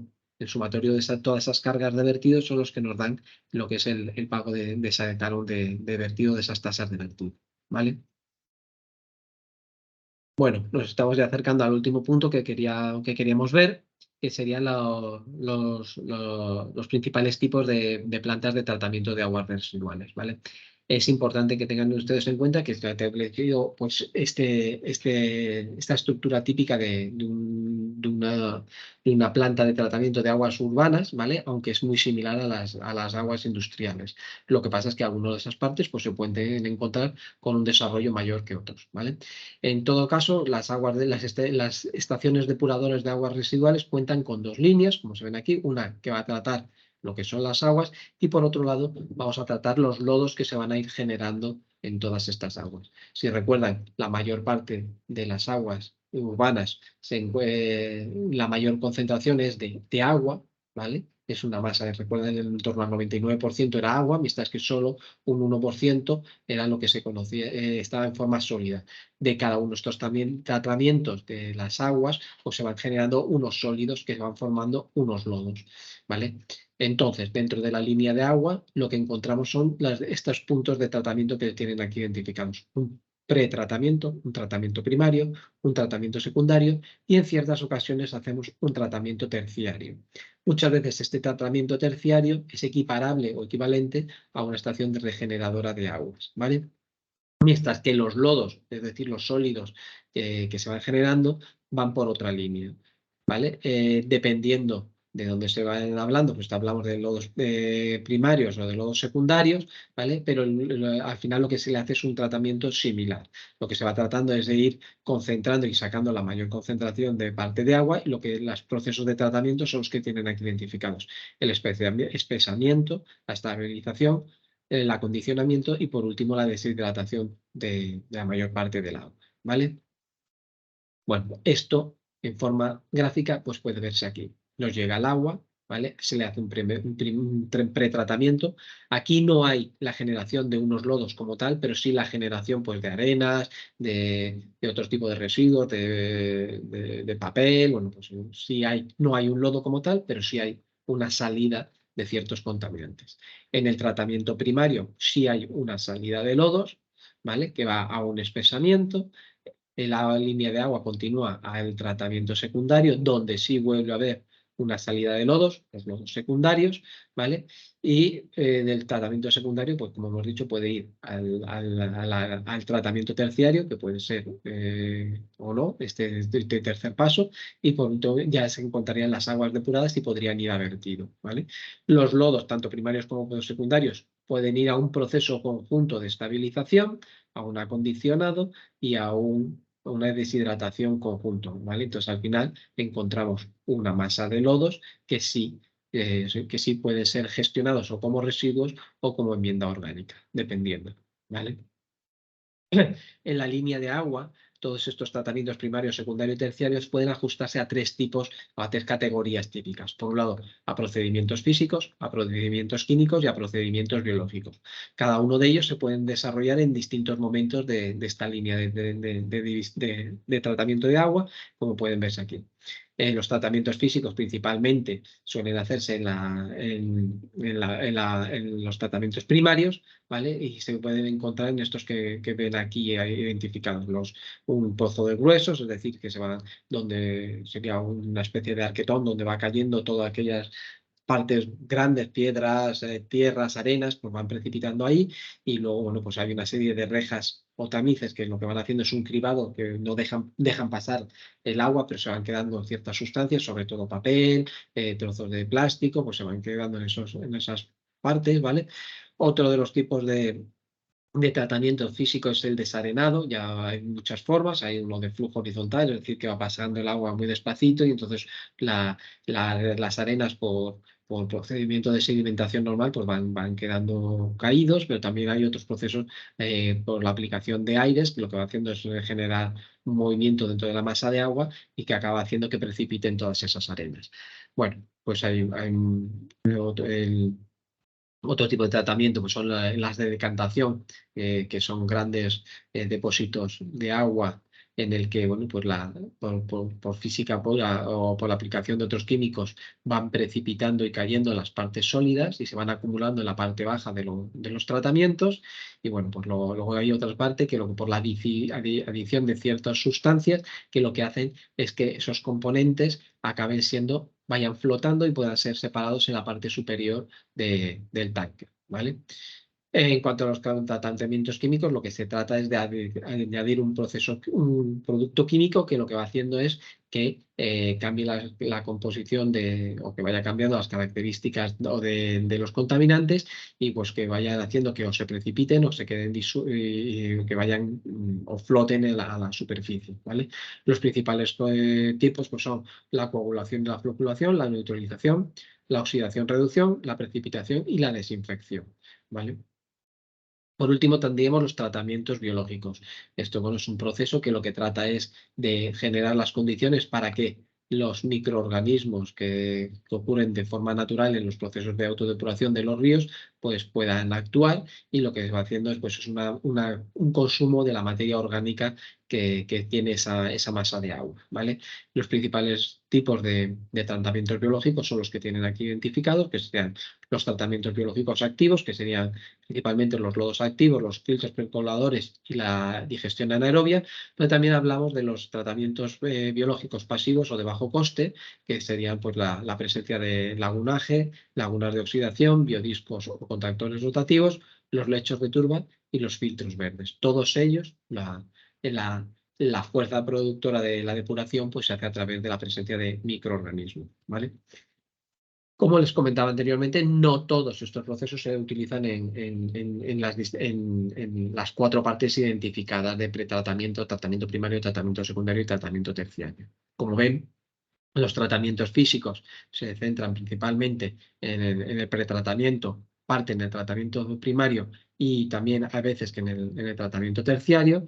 Los tratamientos químicos nunca se dan en el pretratamiento y en el tratamiento secundario, se dan principalmente en el tratamiento primario y también hay veces que se dan en el tratamiento terciario. Por último, los tratamientos biológicos no se generan, no se ponen y se implementan nunca en el pretratamiento ni en el tratamiento primario, sino que se dan siempre en el tratamiento secundario. Aquí se ha puesto como que no se dan en los tratamientos biológicos terciarios, pero hay veces que estos filtros verdes se ponen a continuación de algún tratamiento secundario y se les considera un tratamiento terciario, pero en realidad, bueno, pues eso depende de la consideración de cada técnico, que si lo considera tratamiento secundario o tratamiento terciario, ¿vale? Bueno, por otro lado, lo que es, hemos estado hablando de lo que es la línea de agua y ahora vamos a hablar de lo que es la línea de lodos. Si recuerdan, en cada una de estas partes se va generando una serie de lodos y se van almacenando de forma distinta y se les hacen estos 4 tipos de tratamiento, ¿vale? Pues eso es un poco lo que queremos ir viendo ahora. Bueno, lo que se trata de hacer en todo momento es que estos lodos pues, se les quite la mayor cantidad de agua y que no sigan haciendo procesos fermentativos que lo que van generando es olores. Es decir, lo que se trata es de parar la actividad microbiana que pueda producirse, ¿vale?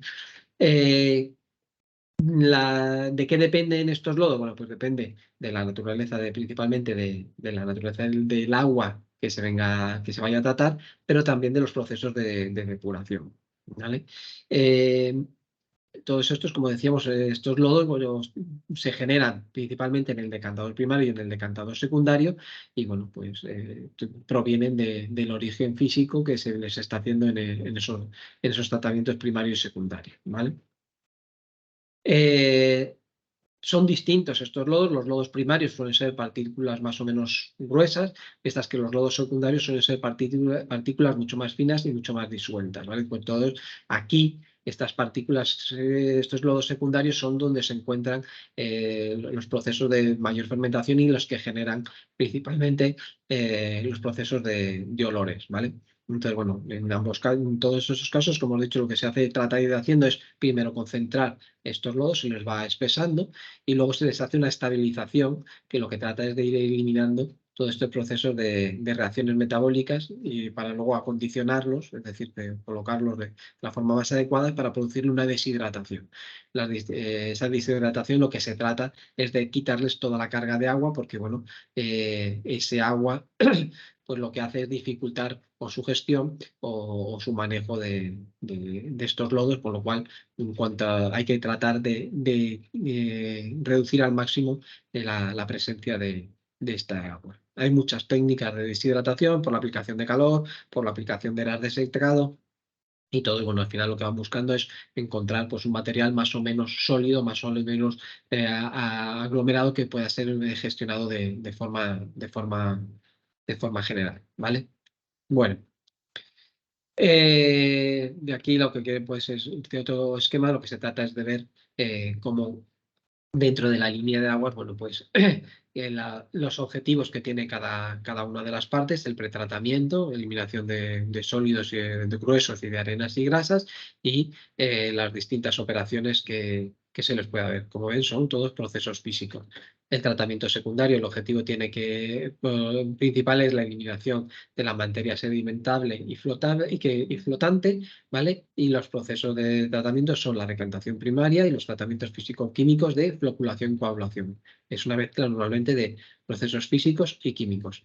El tratamiento secundario tiene como objetivo la eliminación de la materia orgánica, ¿vale? Ya sea disuelta o coloidal, y se hace mediante la aplicación de procesos de degradación bacteriana, ¿vale? Y son procesos biológicos.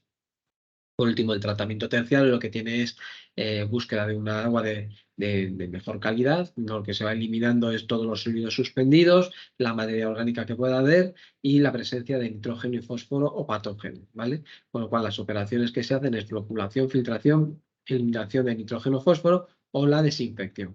Y todo ello mediante procesos físicos, químicos y algunos biológicos, ¿vale?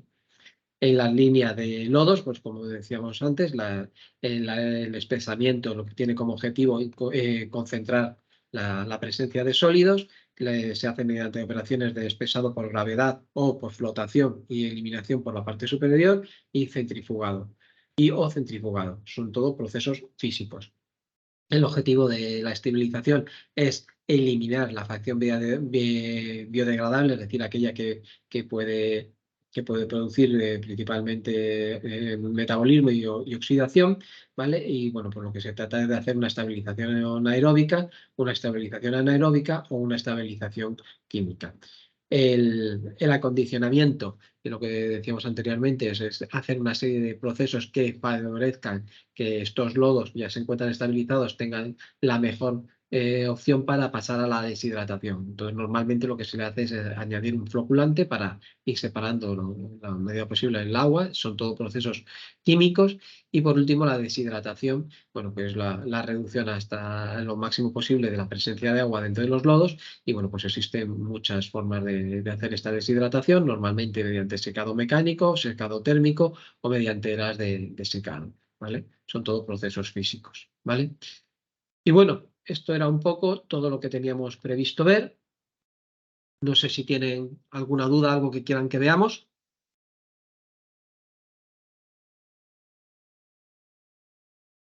¿No?